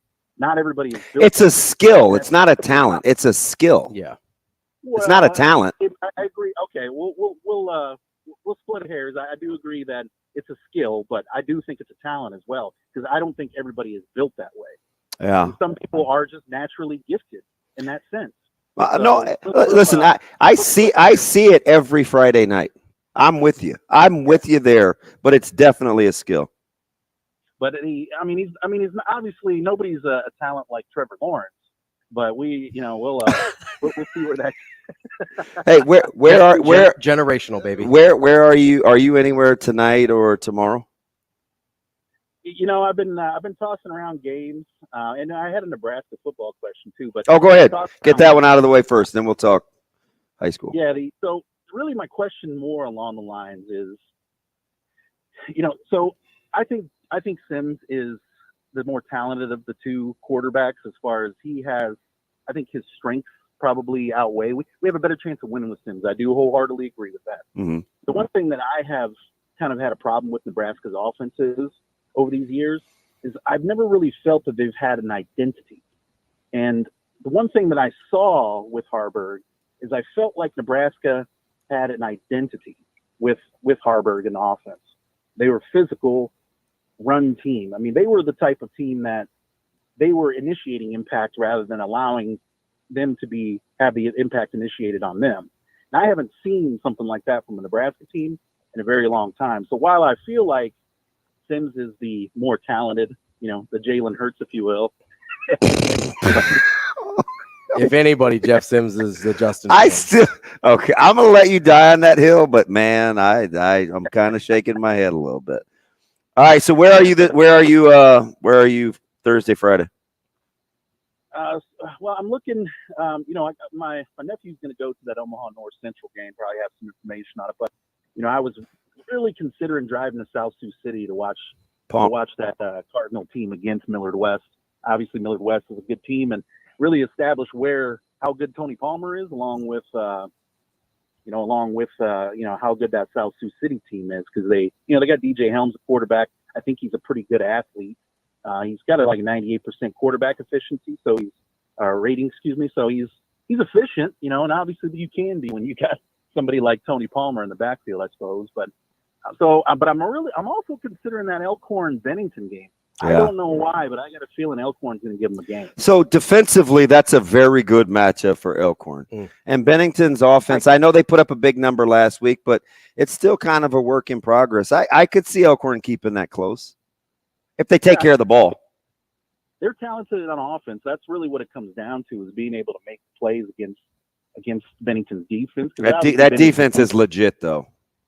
Absolutely. I mean, Gunnar Lynn is ridiculous, and Kyler Lauritsen is a stud.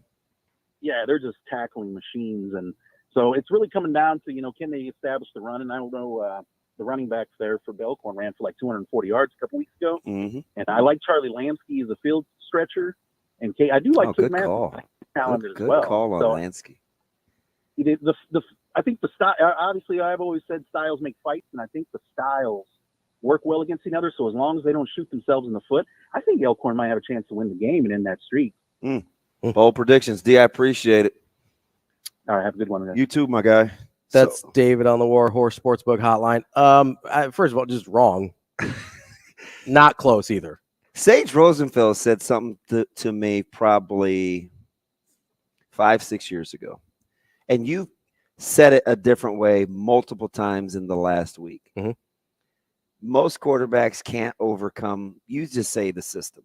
I say they can't transcend their situation. Yes. Yeah. Yes. High five. Air dap. Real dap. He says the most important relationship in the NFL is between a quarterback and his offensive coordinator. Okay. He said there are almost no quarterbacks that are talented enough to supersede a bad OC. Yeah, I think that's accurate. So, and I've never forgot about that. And right? I think so when Nate asked me about Fields, and I'm talking to my guy Adam, who, by the way, how good is he with he can find some information on the internet, right? Yeah. So I'm watching JT O'Sullivan's breakdown of Justin Fields, and while I disagreed with a couple of the initial things on there, I get what he's saying about JT O'Sullivan because he's critiquing Justin Fields in week 2. I do agree with some of the offensive concepts, right? It's the same thing I talked about Circo or Carson Ronner pre-injury or Anthony Rizak, what he doesn't get credit for, right? Sure. The system matters, but I do think if Justin Fields was in a Philadelphia, have you looked at the Eagles passing concepts? Can you imagine if he was playing for Kyle Shanahan? It's RPOs and verticals. Like they're going over routes. Like it's not complicated. It's because they can run it down your throat. Yeah. Now, is there something to Hurts' toughness and his resiliency carrying and his the football? mental fortitude and whatever? Sure, absolutely. But I do think Fields could run that offense. And Fields is without a doubt more talented. They called him a freak at the combine. Yeah. Coming up next, we've got Michael Bruntz. Nope, we got Brian Edwards. Michael Bruntz is at 9. Let's get the bag man up Let's first. go. We will be back in 4 minutes.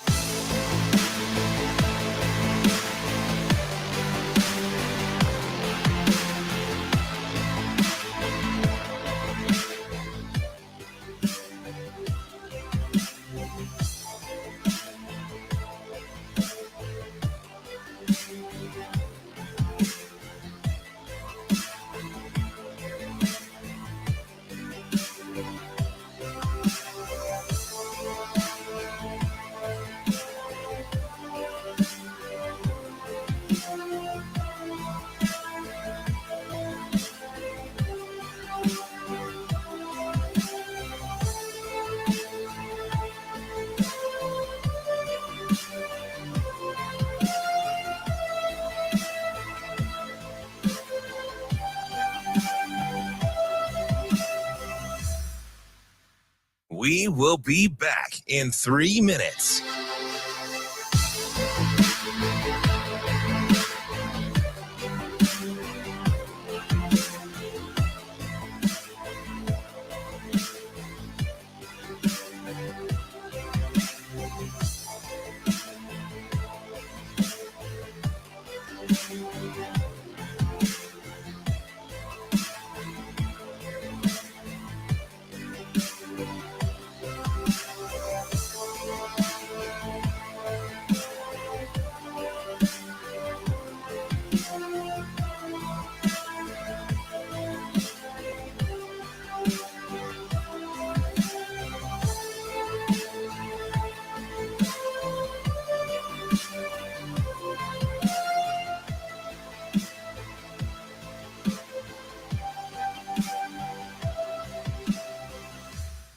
We will be back in 2 minutes.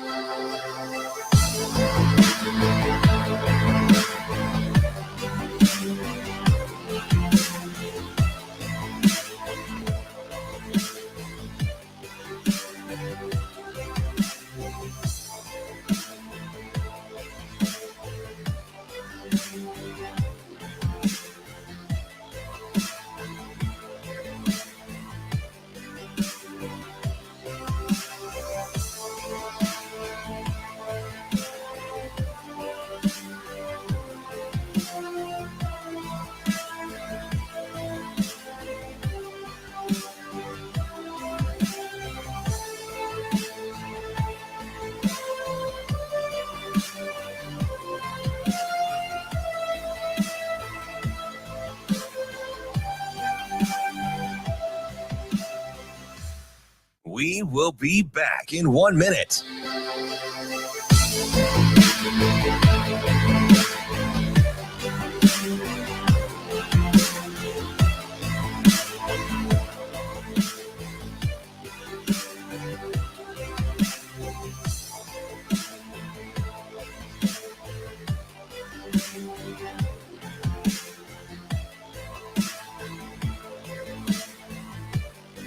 We will be back in 30 seconds.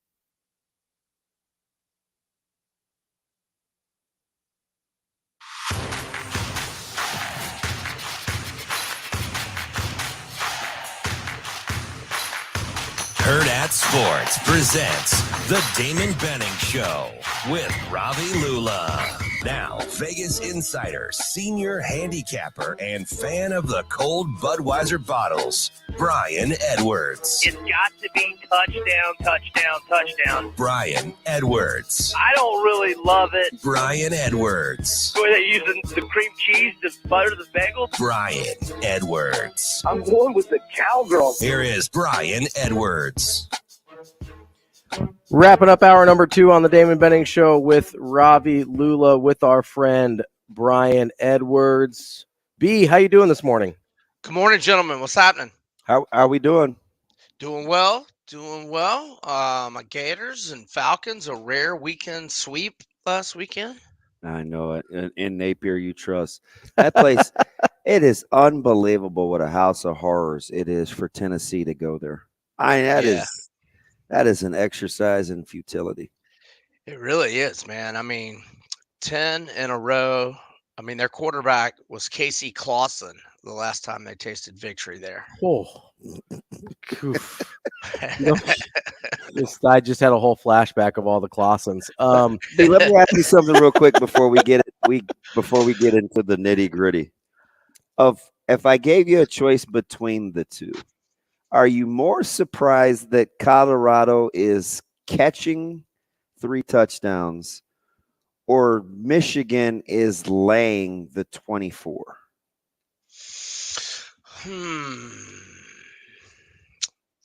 I'm going to say Colorado because even though Hunter is out, I think we've seen there's the 3-game sample. I know it's not much, but I think we've seen enough to know that Shedeur Sanders is as good a quarterback as anybody in the country. And, even if and I'm not sold on Colorado's defense at all, but even if Oregon hangs 50, or let's say they hang 52, all Shedeur Sanders has got to do is get 32 points. And that's a lot, man. 32? Yeah. But Texas Tech had 30 on Oregon, and I don't really care that Oregon shut down Portland State and Hawaii. I'm still mad Texas Tech is 1-2 somehow. Yeah, they could be. Right. Remember those models where you had a huge discrepancy? You had a 7-5 model, and I think you had a 10-2 model on Texas Tech. Yeah. Yeah, you're confusing me with somebody else on that one. No. I think remember I asked you early about Texas Tech as kind of being a dark horse. You were like, well, it kind of depends. Oh, maybe I did say that. Okay. Yeah. Oh yeah. My bad. My bad. My apologies. Okay.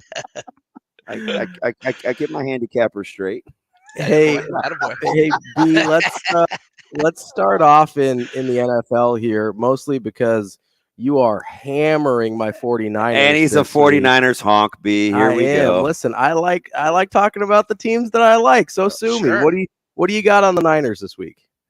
Okay, I just don't like laying double digits in the NFL. But I mean, if I had to pick it, I would do San Fran -10. But I would just rather do them -6.5 or 7 in the first half. Mm-hmm. I mean, they jumped all over Pittsburgh. They were up to 20-7 at halftime, and it was, I think, Pittsburgh had scored there real late. It was 20-0, deep into the second. And look, man, I mean, the Giants were down. Well, I know it was 28-7 late third last week. What was it? Well, I forget what it was at halftime. At halftime, I think. Yeah, that's what I was thinking. Yeah, I was thinking that. Through the first 6 quarters, it was 60-0. Yeah, and I know the Niners didn't have a great first half last week, but I'm going to go 6.5 or 7 on the Niners first half, and their first half team totals. Now, look, I got this early in the week at 13.5, and it was a little juiced. Hopefully, you can get a 14. I'm talking about first half over team total on the Niners. If it's 14.5, pass. But if it's 14 or 13.5, I'd go Niners first half team total over, and I'm going to their team total over 27.5. For the game. I mean, the Giants give up 40 to the Cowgals. Yep. And and then they give up what did the Giants give it? 28 to Arizona, but they had 28 late third. So I think the Niners will get to 28. I mean, my only concern is it's like 24-27 nothing early fourth, and they just kind of hit the brakes on the offense. But I think we can get all 3 of those tonight. If it goes to what point on that whole game team total is it a pass? Is it 28.5? Mm-hmm.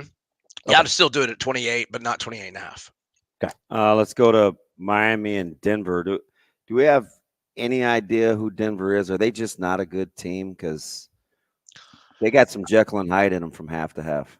Yeah, and I mean, it seemed like my survivor pool pick of Washington at home against Arizona in week 1 was the biggest sweat to me. And then Washington's down 21-3 to Denver and rallies. Yeah, that's that. I don't know why Sean Payton took this job, man. He could have either got a better one last year or held out for the Chargers and had Herbert the rest of his, as long as he wanted to be the coach of the Chargers, because I don't think that guy's going to last. But anywho. You sound like Ravi. Yeah, Peyton took the Denver job, and he said let's say he said Herbert has a head coach problem. So anyway, I'm going to go Miami's team total over 27.5, just like the Niners. And I'm going to go -6.5 on the Dolphins as well. Brian, one of the biggest games in college this week, Ole Miss and Alabama. Is there anything you like in that game? Well, I'm waiting to hear about Ole Miss's skill players. So their transfer wide receiver from La Tech, Trey Harris, scored 4 touchdowns in the first game. And then on the first drive against Tulane, he had a couple catches for a bunch of yards and a touchdown. But I don't know if he got hurt on that play or maybe the next possession, the first play. Anyway, he's been out the rest of that Tulane game and last week. He's practiced a little bit this week, still questionable.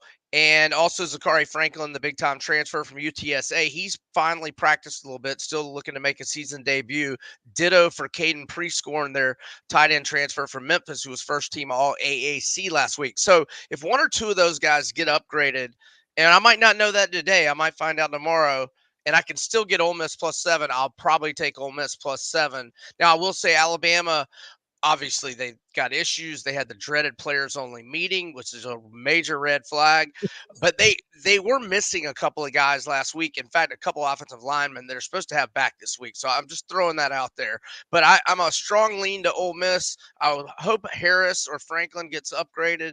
And I will also like over 55.5 all the way to 56 if one or two of those Ole Miss skill guys get upgraded. But I haven't played anything yet. This is a I'll deep. take it. This is a deep cut with the matchup on paper with Eastern Michigan, but you know Eastern Michigan about as well as anybody, man. You've rode them till the cows come home. What do you like? Y'all know it's an automatic play for me with them as an underdog. So as in their last 50 as an underdog, 38, 11-1 against the spread. Last 32 as a road dog, 26-6 against the spread. Just automatic play. I'm on the Eastern Michigan Eagles. I'll go back to the SEC and teams that people are probably actually going to watch. I'm watching Jackson State, Eastern Michigan. That's because you have a problem. South Carolina. Actually, I'm not watching that. South Carolina coming off a pretty solid performance, at least in the first half against Georgia. They've got Mississippi State this week. Are you buying any momentum building for South Carolina? Yeah, and any thought of a letdown for South Carolina, because you know they were gunning for the Georgia game, is completely erased by the fact it's at home, it's at night, and they're 1-2 and starving for a victory. And under Shane Beamer, they're 11-4 straight up, 10-5 against the spread in 15 home games. 8 of those 11 home wins by 9 or more, and they are 6-2 against the spread as home favorites under Shane Beamer. And I was worried about Mississippi State's offense, getting too far away from the air raid principles. I mean, Arnett could have retained some of Leach's offensive assistants. Will Rogers had that system mastered, and they're getting beat up defensively too, man. Yes, indeed. I like South Carolina -6.5. How about this one? A lot of people like these points. Kentucky and Vandy. The total is not crazy. 50, 51-ish. You like an over here? Yeah, so Vandy is either 4-0 to the over or 3-0-1. It depends on the Wake Forest total closed 55.5 or 56, and it hit exactly on 56. But their other combined scores have been 77, 60, and 63. They're no good on defense, but A.J. Swan's pretty good. They've got some good receivers in Shepard, McGowan, and Humphreys, and Devin Leary. Starting to get some more chemistry with his teammates. They're averaging 35.7 points per game against cupcake competition, but it was 50.5 or 51 at last look. I like it over. One last college football game here, and one that I think you're waiting on some information on in terms of injuries or who's playing. That Kansas State versus UCF. Looks like that's -4.5. What are you thinking there? Yeah, so I was on VSiN last night, and my buddy Matt Humans told me a K-State source told him Will Howard is not going to play. When he told me that last night, K-State was -4.5 or 5, and I looked at it like 10 minutes ago, and they were down to 4, but there were some 3.5s offshore. So that tells me his source was accurate. And so, but K-State's backup is their prize of the recruiting class, Avery Johnson. He's got a big old mullet. Lots of hair coming out of the back of his helmet, but he looks like he's got some wheels. He got in for a few plays against Missouri, and he's fast. But look, I think it's a wash because Plumlee's out for UCF as well. So I still lean K-State. I don't love it, and they are 7-1 against the spread. Last 8 as a home favorite. They're in bounce back mode. So I would say it's the smallest play of mine we've discussed because Howard's likely out. But I think that backup for K-State's going to be pretty good. I got a couple of eye rolls over the Eastern Michigan Jacksonville State. They don't know who you are, man. You're the Eastern Michigan guru. Yeah, I mean, I said it 2 weeks ago and they covered. That's our guy, Brian Edwards, Vegas Insider. We appreciate you as always. Thanks, fellas. Y'all have a great weekend. Appreciate it, B. Coming up next, we've got Michael Bruntz from Husker 24/7 on Benning and Lulla.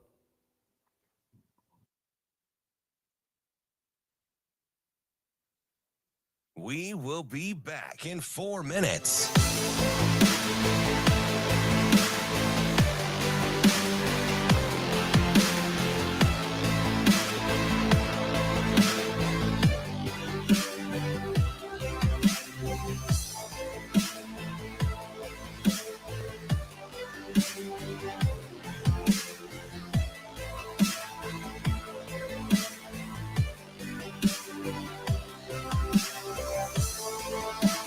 Yeah, so we're in the 3-3.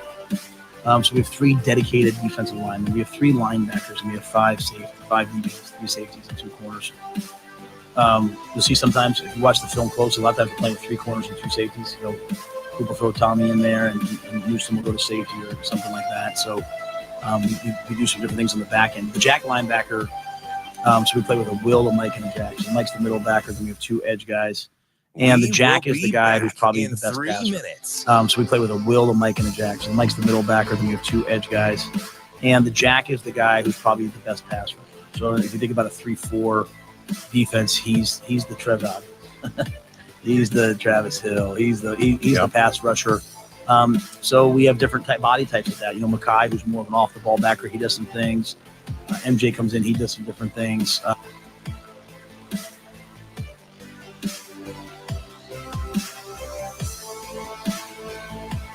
Travis Hill, he's the pass rusher. Travis, people throw Tommy in there, and you'll see sometimes if you watch the film closely, a lot of times we're playing with 3 corners and 2 safeties. You'll see sometimes.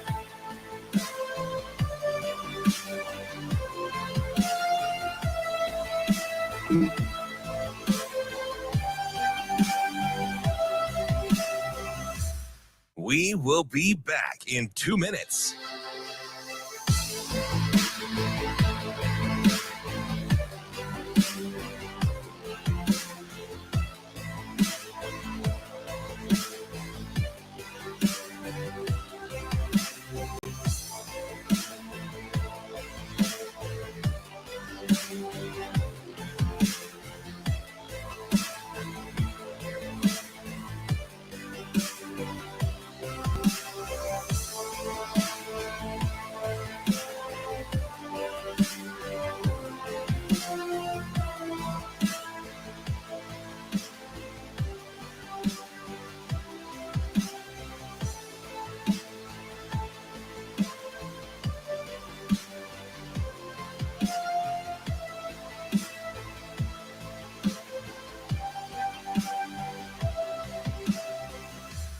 We will be back in 1 minute.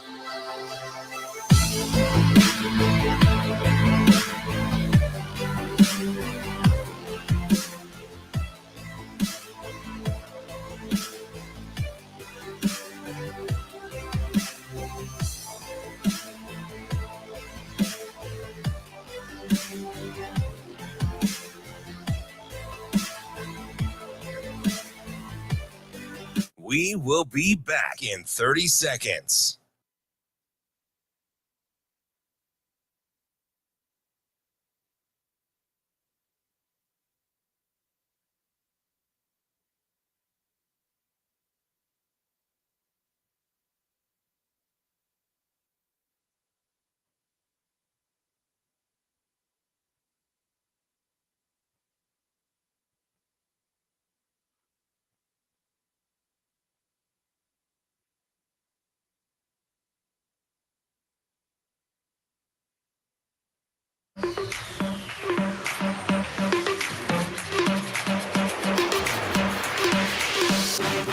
Hurrdat Sports presents the Damon Benning Show with Ravi Lulla. You'll see sometimes if you watch the film closely, a lot of times we're playing with 3 corners and 2 safeties. Coop will throw Tommy in there, and Newsom will go to safety or something like that. So we do some different things on the back end. The jack linebacker, so we play with a Will, a Mike, and a Jack. So the Mike's the middle backer, then we have 2 edge guys. And the Jack is the guy who's probably the best pass rusher. So if you think about a 3-4 defense, he's the Trev Alberts. He's the Travis Hill. He's the pass rusher.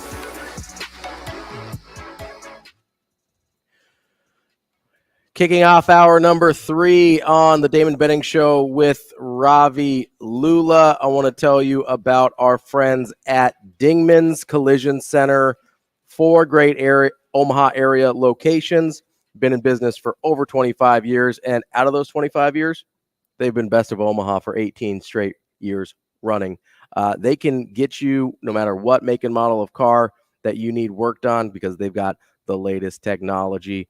Family-owned and run local business. Make sure you go check out our friends at Dingman's Collision Center.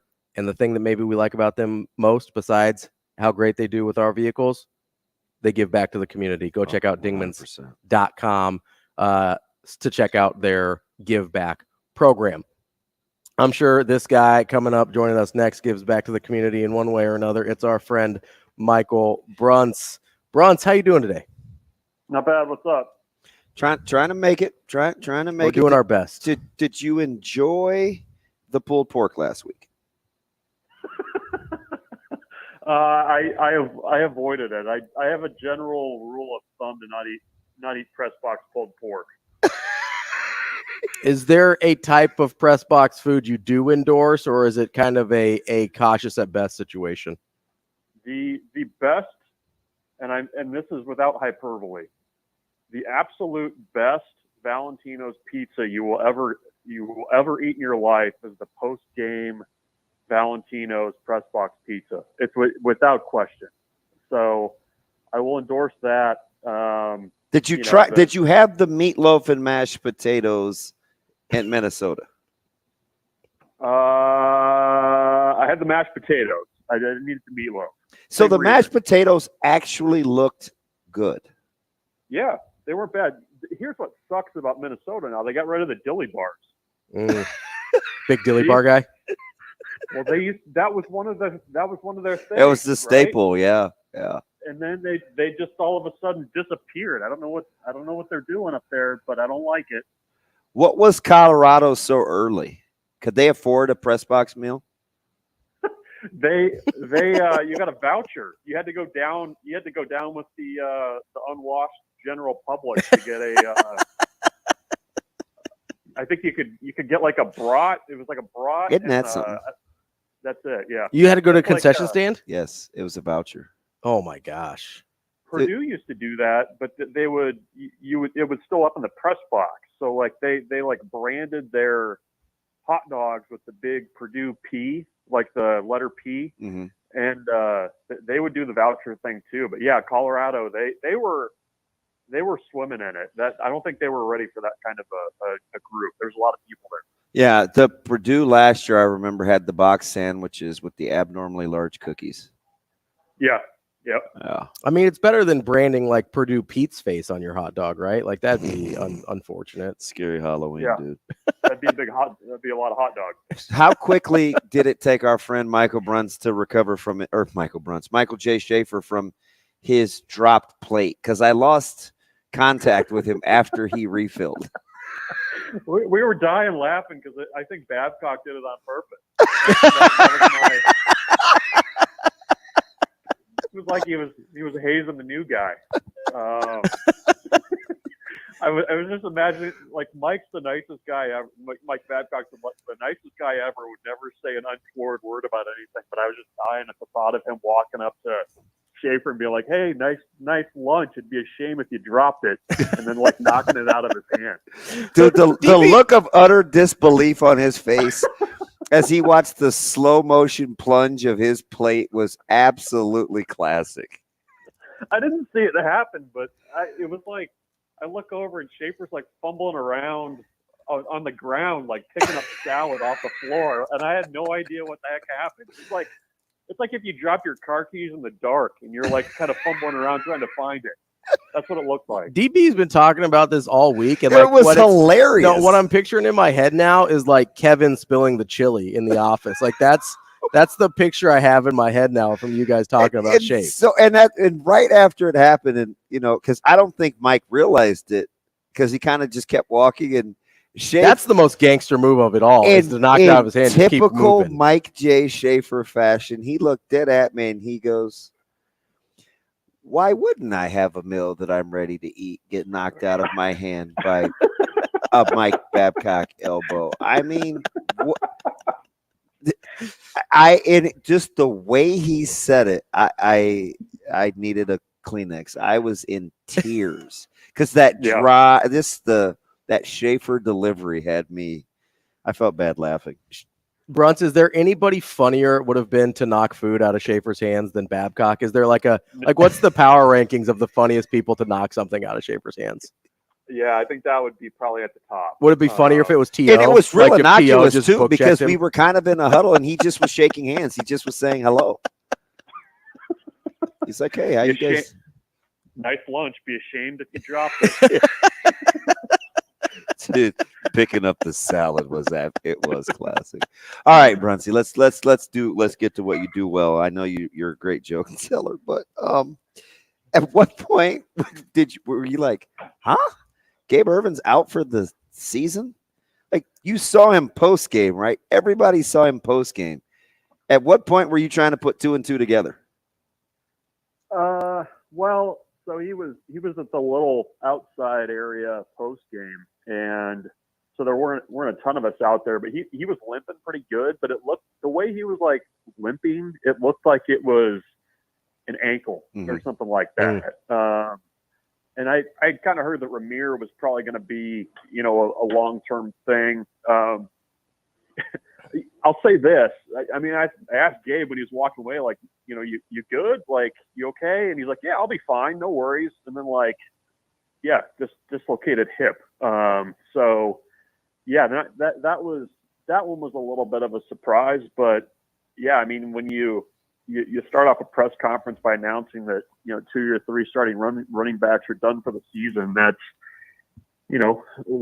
certainly one way to lead into a weekly press conference. But yeah, that's too bad. I mean, especially a guy like Gabe that, you had the knee injury as a freshman, he had turf toe for most of last year that kept him off the field, and then to have the hip now, I mean, that's a really tough run of injuries for him. Bruntz, I'm curious what the vibe was in the room when he announced that, because watching it on the video, it almost felt like audible gasp is probably too aggressive, but it felt like the people in the room were kind of shook when he listed, not like Ramir. It seemed like they were like, okay, yeah, I guess maybe I saw that coming. And then he follows it with Gabe, and it seems like people were like genuinely kind of shook by it. Yeah. Well, I mean, I think everybody can kind of, connect some dots in their head. And when you've got a team that wants to run the ball, be a run first team, be run heavy, win the fourth quarter, and, all of a sudden you're down 2 running backs, I think everybody could kind of do the math in their head. I mean, you're kind of running through your mental depth chart at that point. And, okay, well, you got Quentin Ives, I guess. There's maybe a walk-on, Trevor Lubin from Wahoo they feel okay about, but that group is one that you probably felt like you could make it through the season pretty well with, but to kind of have those kinds of injuries, I mean, you didn't have like Helen Lovejoy or something like that in the background freaking out, but that's significant news. I mean, that's what you're building your offense around, and all of a sudden you're having to, you say next man up and all that other stuff, but it's a significant loss. There's no way around that. According to Mike J. Schaefer, this is playing to your strengths, so maybe it's just part of being smart, but apparently when all the new guys come in the game. At what point are you like, well, is this due to injury, or is just because they have guys that are ready to play? You talking defense? Yeah. Guys on offense? Yeah, I mean, is that really what you do during games? Is it your job to say when new guys are playing, or is that just a natural skill you have? Well, I watched the game. I mean, I don't think it's Oh, is that what I sound like when I talk to you sometimes? Just yes. Well, I watched the sarcastic jerk meter is just pinging. Wow. No, I wasn't. That came off. Oh, right. Yeah.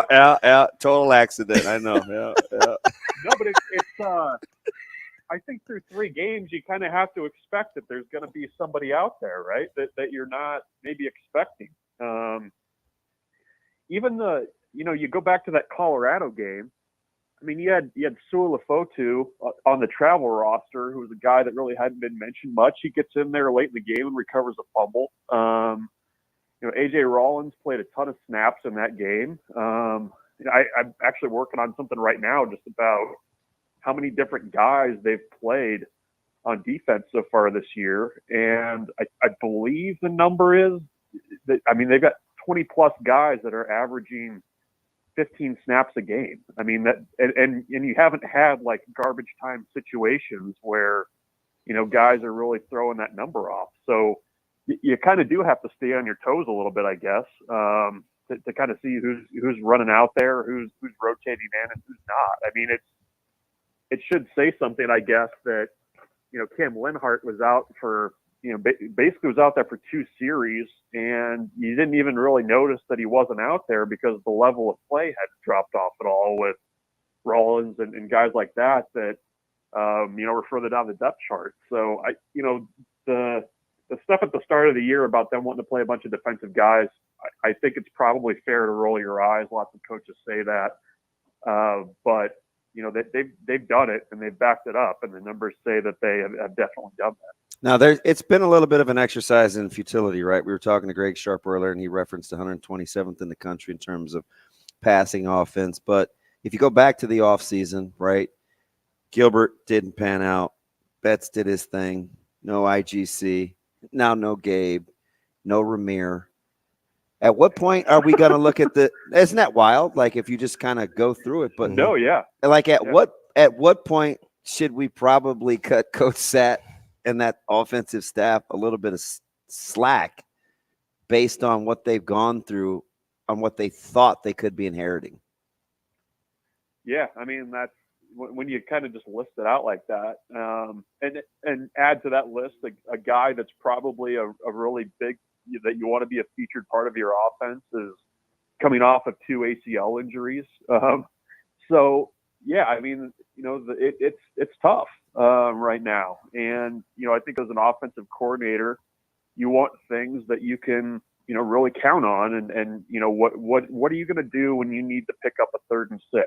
And I just don't know that outside of the quarterback run game right now, there's probably an easy answer for that. So, with the number of guys, like you said, that have been in and out, guys that are probably in featured roles for the first time, that's a significant thing that you have to overcome as a coordinator. I mean, interestingly enough, you go back to what Satterfield kind of dealt with last year at South Carolina, and you did kind of have to piece things together there too. So he's got some experience there. But yeah, it's tough. I mean, I don't know, as much as the defense is kind of built week to week and improved and taken that step, I just think, just with personnel, it's really tough to do on offense right now. And, even the quarterback spot, I mean, you maybe you had something going with Sims, but he's hurt, and then you go to Harburg, and now you've got 2 quarterbacks. So it's a tale of 2 sides of the ball right now with, who's kind of doing well and who's not. Bruntz, you mentioned the quarterbacks. If Jeff Sims is healthy enough to go, what do you expect that to look like in terms of splitting reps? Because it kind of sounds like we're going to see both guys. Yeah, I mean, just given the last question, I mean, if 2 of your better playmakers are your quarterbacks, I don't think they're in a position right now to have a guy sitting out and watching. Whether that's Harburg, in different roles, or using Sims in a different way, I don't know what that looks like. But just given the need for big plays or just anything sustainable, I mean, I think you kind of have to have every option on the table right now. Just because you can kind of scheme things up, but Harburg and Sims are 2 guys that I think can go and just make play for you. So you got to find a way to take advantage of that, however that looks. So if you're kind of watching this thing unfold, and you're not comparing offense to defense, but let me give you some choices on both offense and defense. Who's been kind of the most pleasant surprise of guys that you didn't see it coming?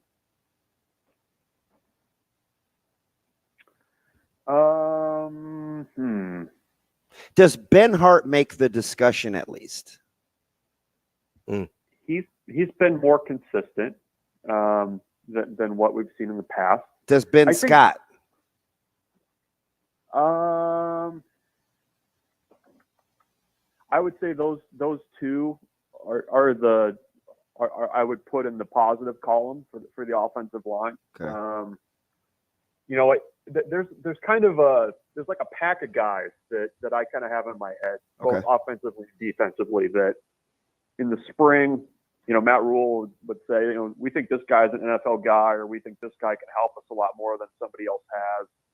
John Bullock's kind of in that group for me. I think Javin Wright's probably in that group for me as well, of guys that you're kind of like, okay, you tell me that, I need to see it. I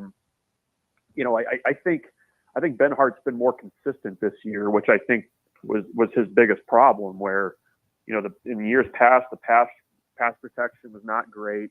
I think the things that they did with him in the off season in terms of conditioning, I think have helped him a ton.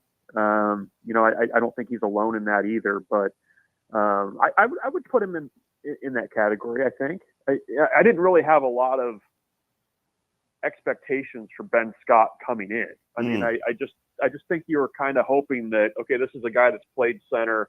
You hope you don't have the growing pains that Nebraska seemed to always have at the center spot. It just seemed like Justin Evans Jenkins was putting so much pressure on him in camp. They love him, yeah. And I just was like, is it because he's not as good as advertised, or JEG is just that good? And maybe it's probably closer to the latter. Yeah, no, I think he's a guy that I think they would probably find more ways to get in the game. I mean, I think they would like to, based on what we've kind of heard and what they've said publicly about him. So, I mean, and it's, I wonder too, if part of it's just, making sure that there's competition there, because I mean, I don't know that, beyond him, there's many guys that you would point to on that roster and say, like, okay, this is somebody that could push at center. So I think it was probably part of that, but I think he's a guy, Evans Jenkins is a guy that they see as, being a future multi-year, starter for him. Bruntz, staying on the offensive line, Teddy Prohaska was able to get in the game against Northern Illinois. How much do you think it can help that unit if he's able, even if it's not in a full-time capacity, able to spell them and provide a little bit of depth along there? Yeah, I mean, it's huge. We've only seen him as the extra tight end, but no, I mean, if he can go in there and give you some snaps, give you a guy that if things don't go well, you can, have somebody sit for a possession or two, that helps a ton, because there's not a ton of depth at that tackle spot. I mean, I know they've got guys on the 2 deep there, but I don't know how willing they are to go really deep into that depth if they have to, or if they don't have to, I guess. So yeah, I mean, if they can get him back, and for Teddy too, I mean, everybody points to him as this veteran guy. He still has not played a ton of college football. No, not at all. Good point. And people forget that, and I think getting him out there and getting some experience, and for him too, getting some confidence. I mean, I think that was something that, when he came back last year, his head wasn't quite right with the injuries and everything. And I think they just need to find a way to kind of ease him back in. And I think they're being intentionally deliberate with him too, and not really forcing him back. And the other thing with him is the staff has not seen a ton of him, just because of the injuries and when he's had to sit out, it's still a little bit of getting to know you with him too. Something or nothing. What did you make of Nebraska's latest commit in wide receiver DB JD Crisp? Well, he strikes me as a guy that, if you look at his film, he's kind of the classic senior film guy, I think. That's interesting. You can elaborate on that, Bruntz, because I kind of like that. Well, and I kind of wondered, with Nebraska's class being as full as it is right now, how realistic it was going to be for Matt Rhule and the staff to kind of double back on some of these senior film guys, because a lot of schools are, 4 or 5 games in, you've got a good amount of senior film there that you can look at, but you also have the realities of how full this class is right now, and what they can actually take. So, and they've got a lot of guys injured in this class already. They do, that too. And with the recent commitment, you've got verified times there. He's a baseball guy. He ran a 6.62 60, which that's flying, like that's elite. type baseball speed, just a good athlete. So I think there's going to be a few more of those offers going out where it's guys that don't have a ton of attention right now, but guys that have kind of been putting it together in their senior seasons, where Nebraska is going to take advantage of that. They view that kind of evaluating to the end of a guy's career as a potential advantage for them. So I think you'll see a few more of those offers roll out over the next couple of weeks.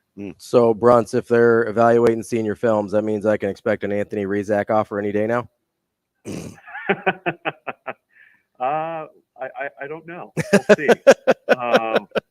But he certainly profiles to somebody that they would double around and take a look at. I mean, he was on the sidelines on Saturday, and it's hard to argue with what he's done in the senior season. So I think he would definitely be a guy that would be closely watching. You've seen him, so maybe this isn't exactly for you, but were you surprised at his size up close? Rizak? Yeah. Yeah, a little bit. I saw him at where was it? At the Warren Academy event, like in January, and I was surprised at his size. He's a big quarterback. He is a big guy. Yeah, I think that's a good observation. I think, he looks like a football player. I mean, he doesn't look just like a quarterback to me. So, yeah, that definitely was something I noticed, even going back to the winter.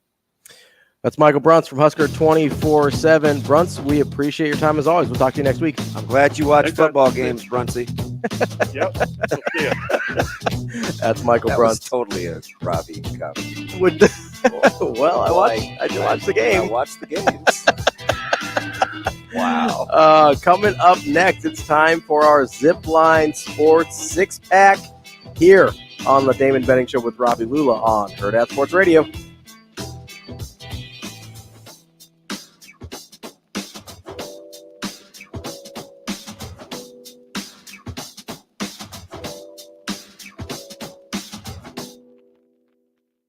We will be back in 5 minutes.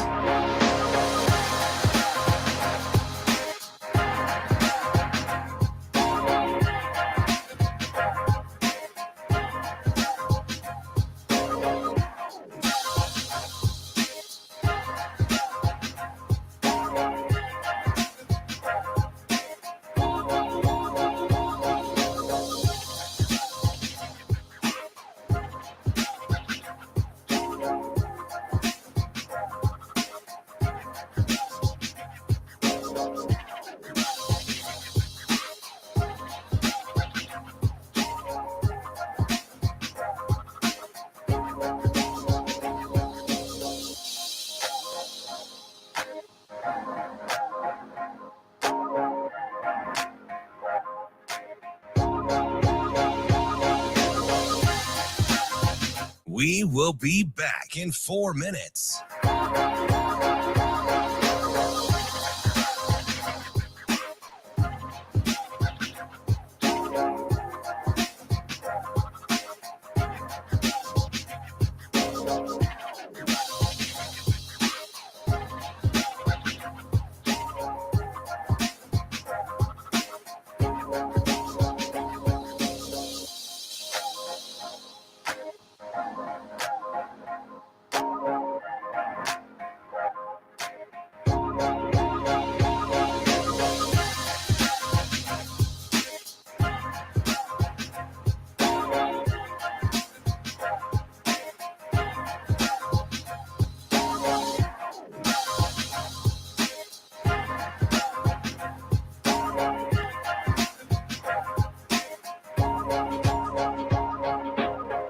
We will be back in 3 minutes.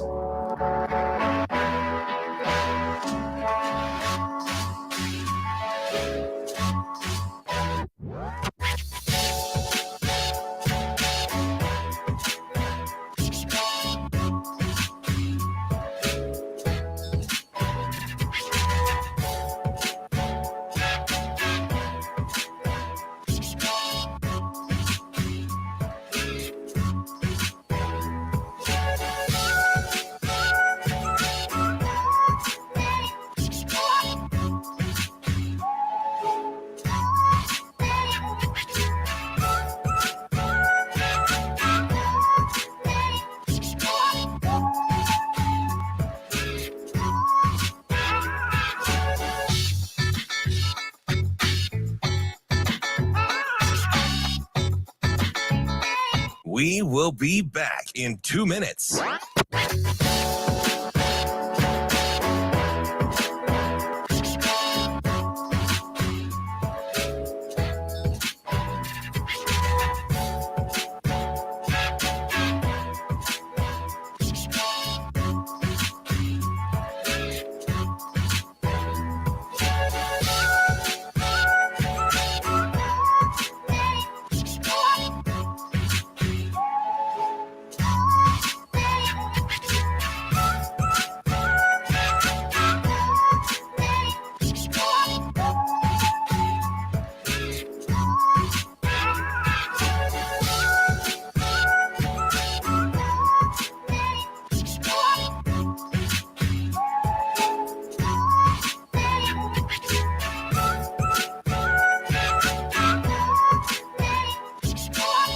We will be back in 1 minute.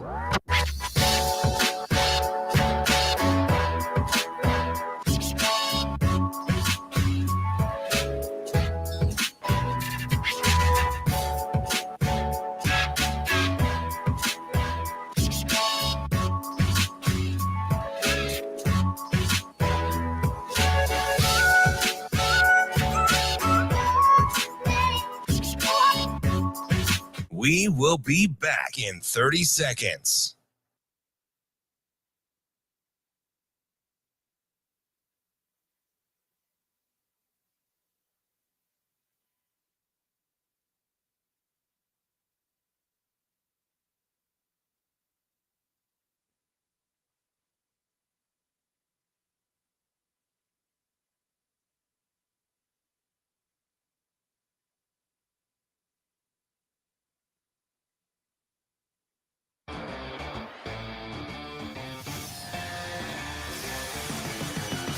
Hurrdat Sports presents the Damon Benning Show with Ravi Lulla. Time now for the Sports Six-Pack, presented by Zipline Brewing Company, makers of Dear Old Nebraska Brew, the official beer of Nebraska alumni.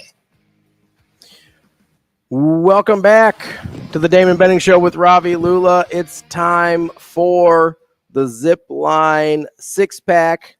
The man with the big voice told you about Dear Old Nebraska Brew, designed by and for University of Nebraska alumni, an easy drinking American lager, perfect for tailgating and enjoying the good life in all kinds of weather, no matter what kind of rain and weather delays DB might be dealing with this weekend. Hopefully none, knock on wood. They may move our game tomorrow. Oh, really? Yeah. Is that what they're saying already? Yeah. Uh-oh. Dear Old Nebraska Brew, available in cans and on draft. Ask for it at your favorite Husker bar. Shane, let's get it popping. I'm ready to get my drink on. Question number 1. From Michael on Twitter, it seems like there's always praise when a new staff brings in a strength and conditioning coach. How much of the new strength and conditioning improvements are really our perception versus reality? Well, with Corey Campbell, it's reality. You don't understand the question, though, because like from Riley to Duval to Frost, there was like a big hullabaloo. It's always something, right? But this one seems real to you. Yeah, I love how you always break down the questions. Like I don't understand what they were asking. I'm providing context for the audience. In true Michael Bruntz fashion, there's other people listening besides you and me. Yeah, I'm pretty good at this. With Corey Campbell, I think it's all real. Like, remember, you're talking about a strength and conditioning staff that didn't get really into weights the first month that they had the guys. It was a lot about biomechanics and body movements patterns. Campbell is definitely top shelf, legit. Well, he's showing you. Yes. So for me, the difference is less about what they look like in terms of their bodies and more about how they move. Yeah. Right. They move better than they used to. And that's for me the biggest difference, because you can be all muscled up and whatever. If you can't move, you're not going to be a very good football player. 100%. And it seems like they've got a little bit of both. They found a good balance of adding strength and size and whatever, but also being able to functionally move on the football field. Yes, indeed. Question number 2. Colorado is 3-0. and about to enter the heart of the schedule. How many wins do you think they will end up with? Oh, I don't know.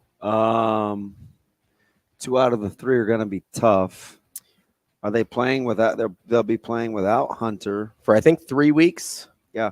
So they've got Colorado this week. That's on the low end. Colorado, or they've got Oregon, That's USC. a loss. That's a loss. Arizona State. That's at Arizona State. I don't think they win that game either. They've got Stanford at home. They could potentially only have 2 more wins left on the schedule. Well, so that's kind of what I asked, because you sort of indicated earlier in the week that like they still may only end up 5 and 6 wins on the year. They've got it pretty rough the rest of the way, because I'd say they lose to Utah, Washington State, Oregon State, at UCLA. That's 4 losses right there, plus USC and Oregon. That's 6. So the coin flips are Arizona State and Arizona. And you think they beat Stanford at home, though? Yeah, Stanford is pretty bad. It's pretty bad. Stanford may be one of the worst teams in Power 5 football. That's probably if not fair. The worst. That's probably fair. They got beat by Sac State. That's not good. They were beat with their head coach that left Sac State. That's not good. No. Sacramento State beat Stanford. I don't know if you heard me say that. Wait, what? Who did they lose to? Yeah. So you think 1 more win on the schedule, 2 coin flips, and then at least 6 losses. 100% there. All right. So I'll call it 6 wins. You're calling 5, 6 somewhere in there? Yeah, 5. That was my season. That was 5 my season. Yeah. Fair enough. Question number 3 from Ryan on Twitter. What's up, Ryan? Is the chip on the shoulder type culture sustainable for Colorado when they hit adversity? No. That's the downside of building outside in. Right. Because you need to get off to a good start if you're going to be like that. Now, which they have. Build and they will come, but it has to be on some sturdy structure in case, the weather shakes up or you get some seismic shifts. Mm-hmm. A losing streak could be a seismic shift, so your foundation better be good. It will be tested. Yeah, I just wonder. I always wonder about the sustainability about it, right? Because I always kind of subscribe to the philosophy that motivation is fleeting. That's why you need discipline. It seems like they're heavy on motivation. I don't know about fleeting as much as it will fluctuate. Sure. Motivation fluctuates. Yeah. Discipline is what you need to be solid. I'm not saying they're not disciplined, but we don't know yet because they've relied so heavily on motivation. Yeah, it has always been about something. Yeah, somebody else's. Like I watched his, I have a thing for just following what's going on in Colorado. And I was watching his team meetings on IG. Mm-hmm. Vastly different approach. Yeah. I mean, he just talked about, he basically kept it about coaching areas they had to get better. He wanted them to, basically the thing was work harder. It's kind of general, but he broke it down a little. I hope they get it. A little more specific. Yeah. But I like that. Listen, I get the approach. Yeah. All right. What's next, Shane? I'd say halftime's next. That's his little friend. I got a thing for, You should follow that little guy on TikTok. Little guys dancing to music. Yeah. He drinks a ton, too. He might be on that zip line. He might be on that zip line. No, seriously. Okay, Shane, if you don't stop that music, thank you. Question number 4. Do you think the Bears coaching staff is dropping the ball with how they're coaching Justin Fields? Oh, absolutely. We talked about this a little bit earlier. Yeah. Fields kind of walked it back a little. I think he realized how it came off. The whole robotic thing and But I also think he meant it. No, I do. Yeah. Yeah. But I think he kind of realized as he's going through the thing, I shouldn't have said that out loud. Right. But yeah, I don't think they're doing him any favors. I just don't see that option being picked up. No. I just didn't like I just didn't like the Getsy thing. I mean, Getsy had Rodgers. Mm-hmm. And he had LaFleur, who's one of the more underappreciated, really, really good coaches. Really good head coach in the NFL. Really good head coach. I didn't get the Getsy hire. No, I think you have to model.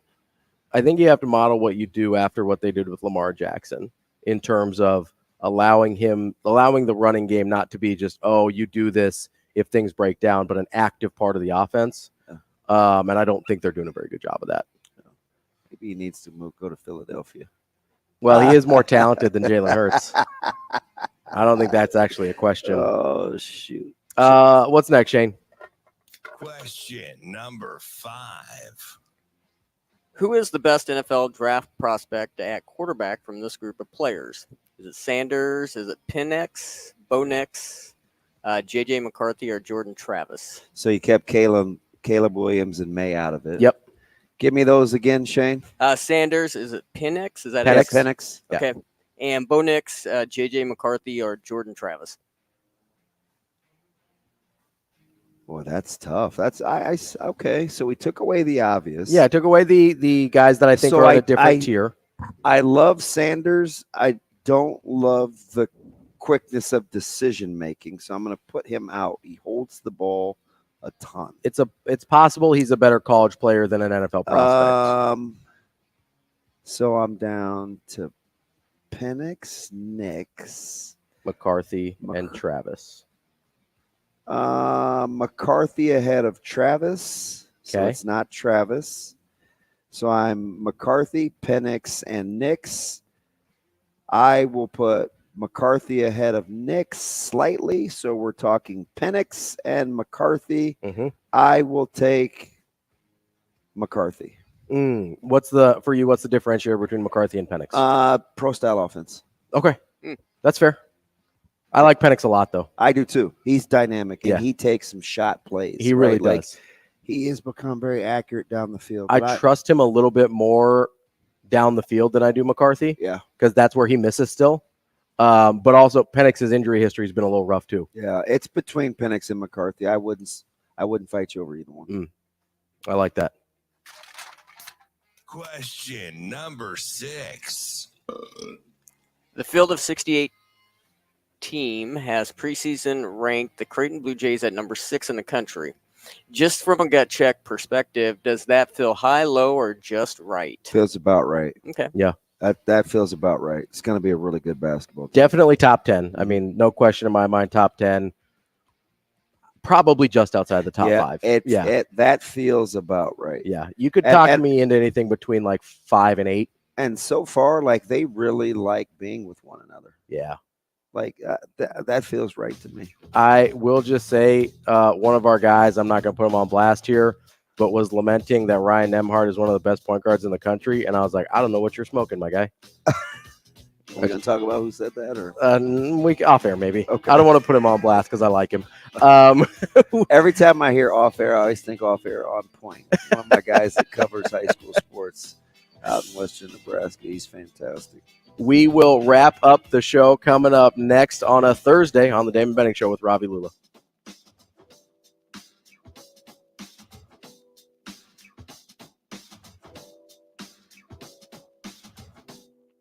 We will be back in 4 minutes.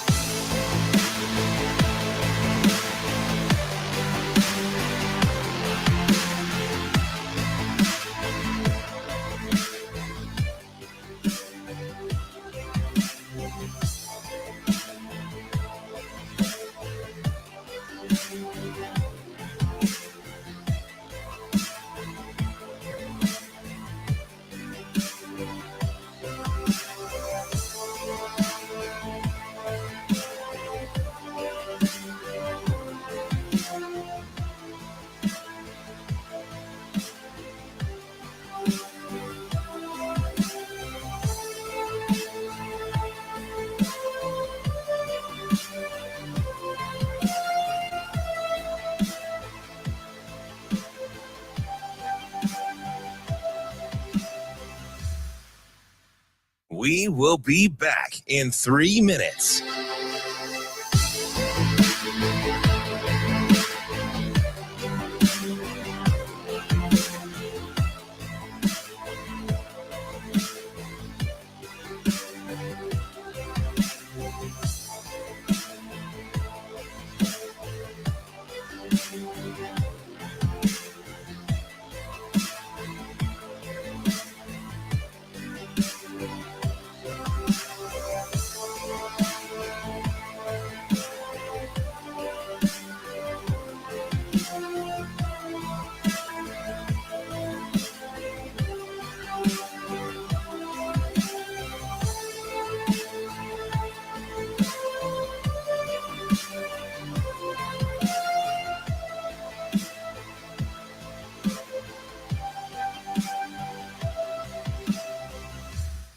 We will be back in 2 minutes.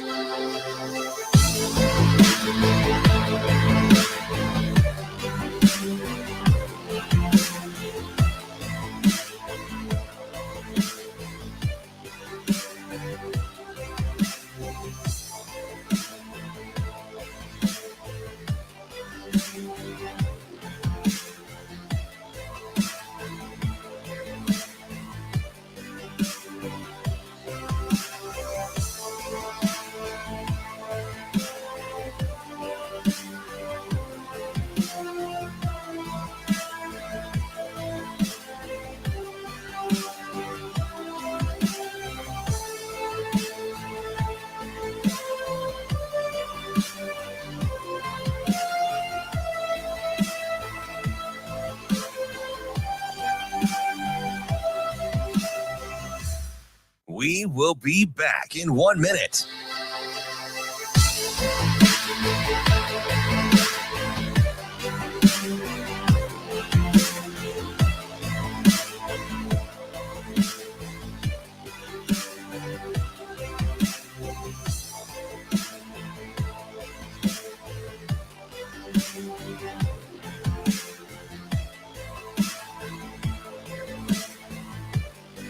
We will be back in 30 seconds.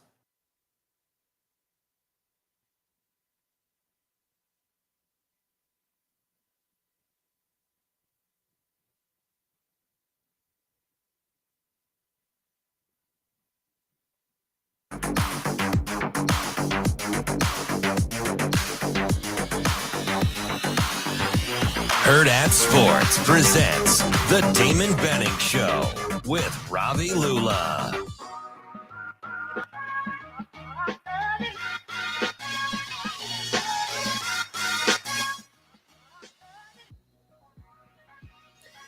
Welcome back as we wrap up the show on a Thursday. Welcome back.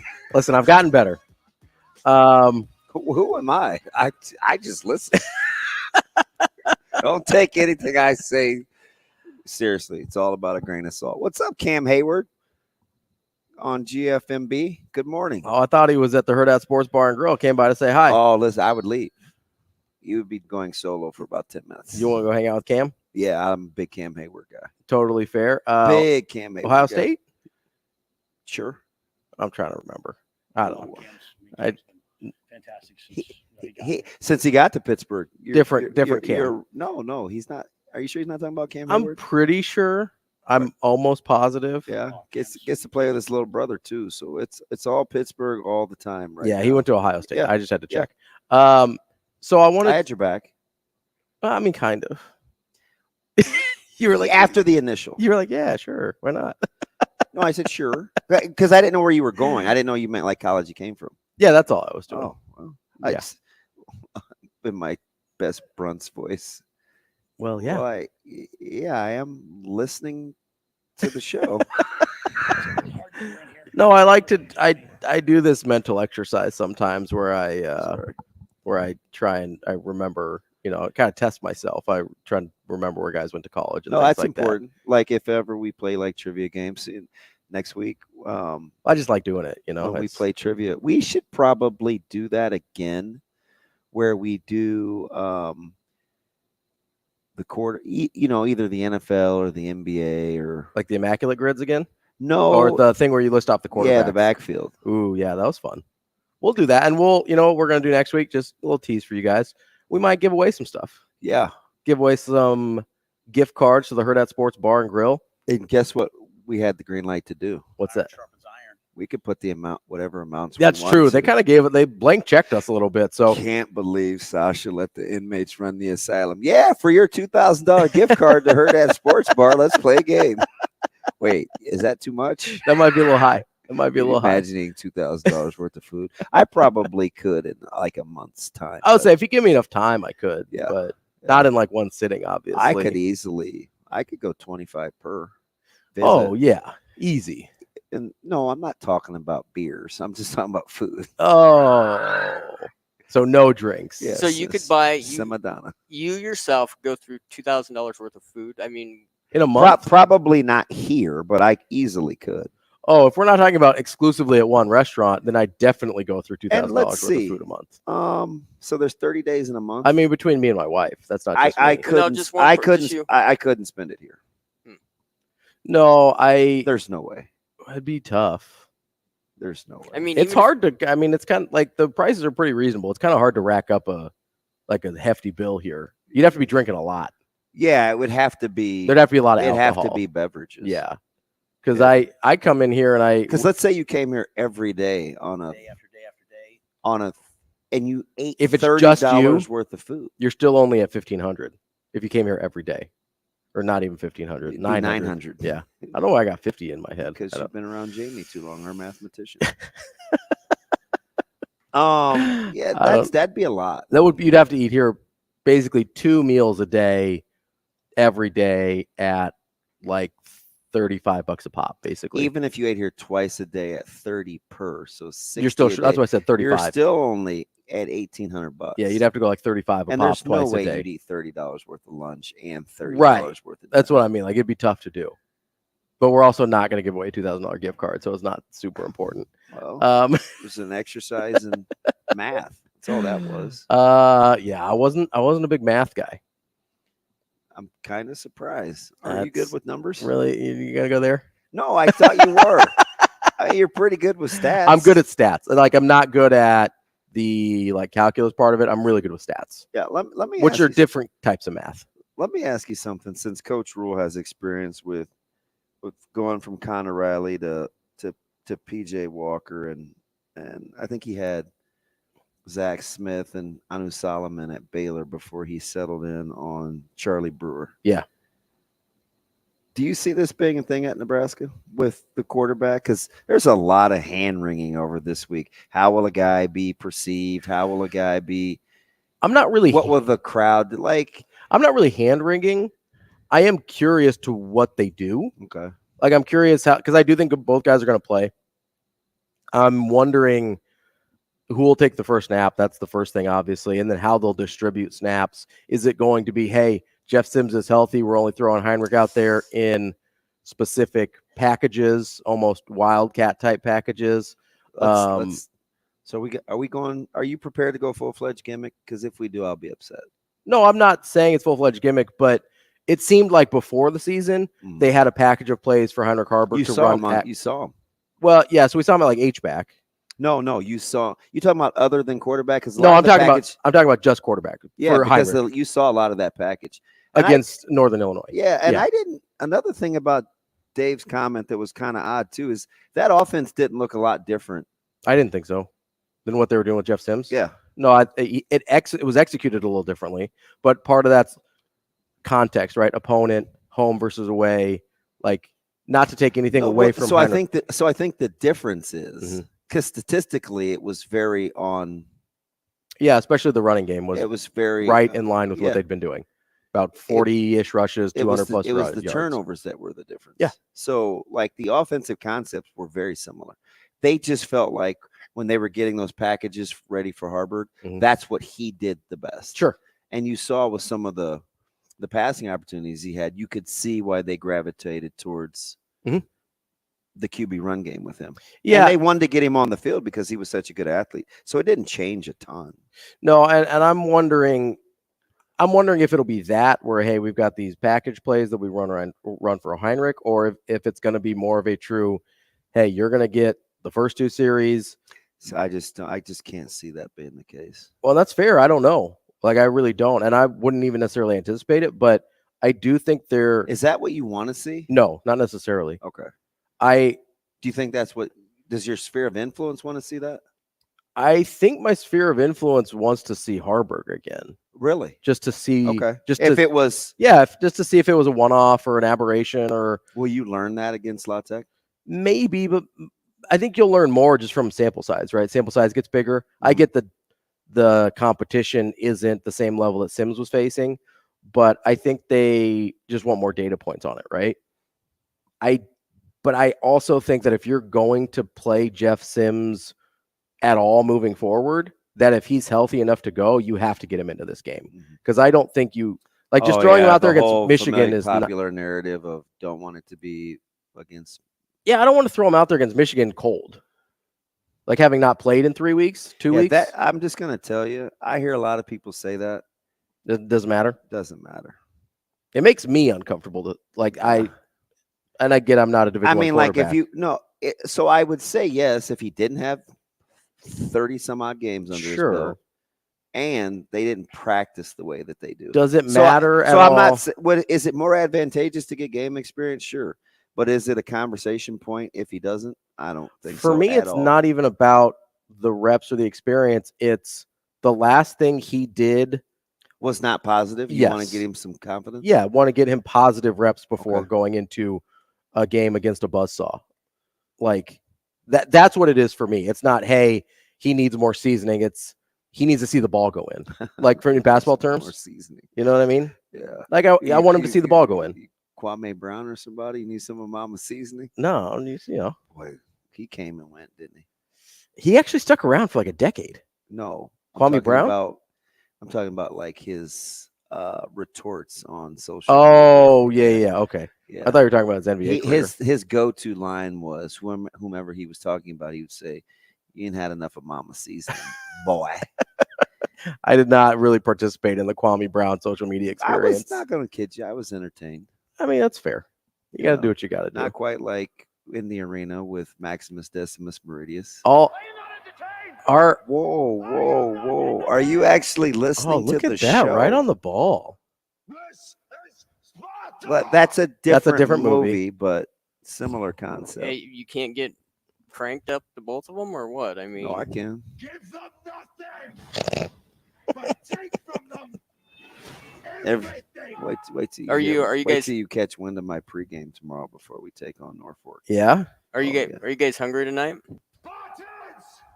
Tonight we dine in hell. That was a fantastic. I'd prefer not to dine in hell. Just me personally. They were at Hell's Gate. They had to make probably a little expensive. I don't even like to dine like on a patio when it's too warm. No, I'm with you. Like I'm not about that. And by the way, Shane, if we're getting hyped, the best line in that movie was when the Potters and the Athenians were like, "What is your profession?" No, when they got to the first battle scene, and they're like, "This is the stuff that led those stories of legends," and he goes, "The Immortals. We'll put that name to the test." I was like, let's go compete. Let's go. Don't buy into a name. It's nothing more than a name. I've got audio. I could still get chills from I've got audio from it. Do you? Oh, that's mislabeled. Wrong Sorry. one. He said it's mislabeled. My favorite one is the Maximus speech to the Emperor. My name is Maximus Decimus Meridius. Yes. Like it's low key, but it gets me jacked up. I like hold the line. Kind of the hold slow the line. turn after he takes his helmet off. It's like those it's like those songs you like to kind of build a little bit. Like that's the movie scene equivalent for me. Shane, hold the line. I say it in practice, whether I'm talking to my youngins or my varsity. All the time when I want them to line up on the line, I say, "Hey, hold the line." You know what I want you to do? I want you guys to come out tomorrow for the breakfast blitz. Yeah, let's eat. Rub-a-dub-dub. Let's have grill. You can come hang out with Damon Benning and myself. Stop saying first name, last name. You can hang out with DB and myself, and we will be here tomorrow morning at 7 a.m. So should you.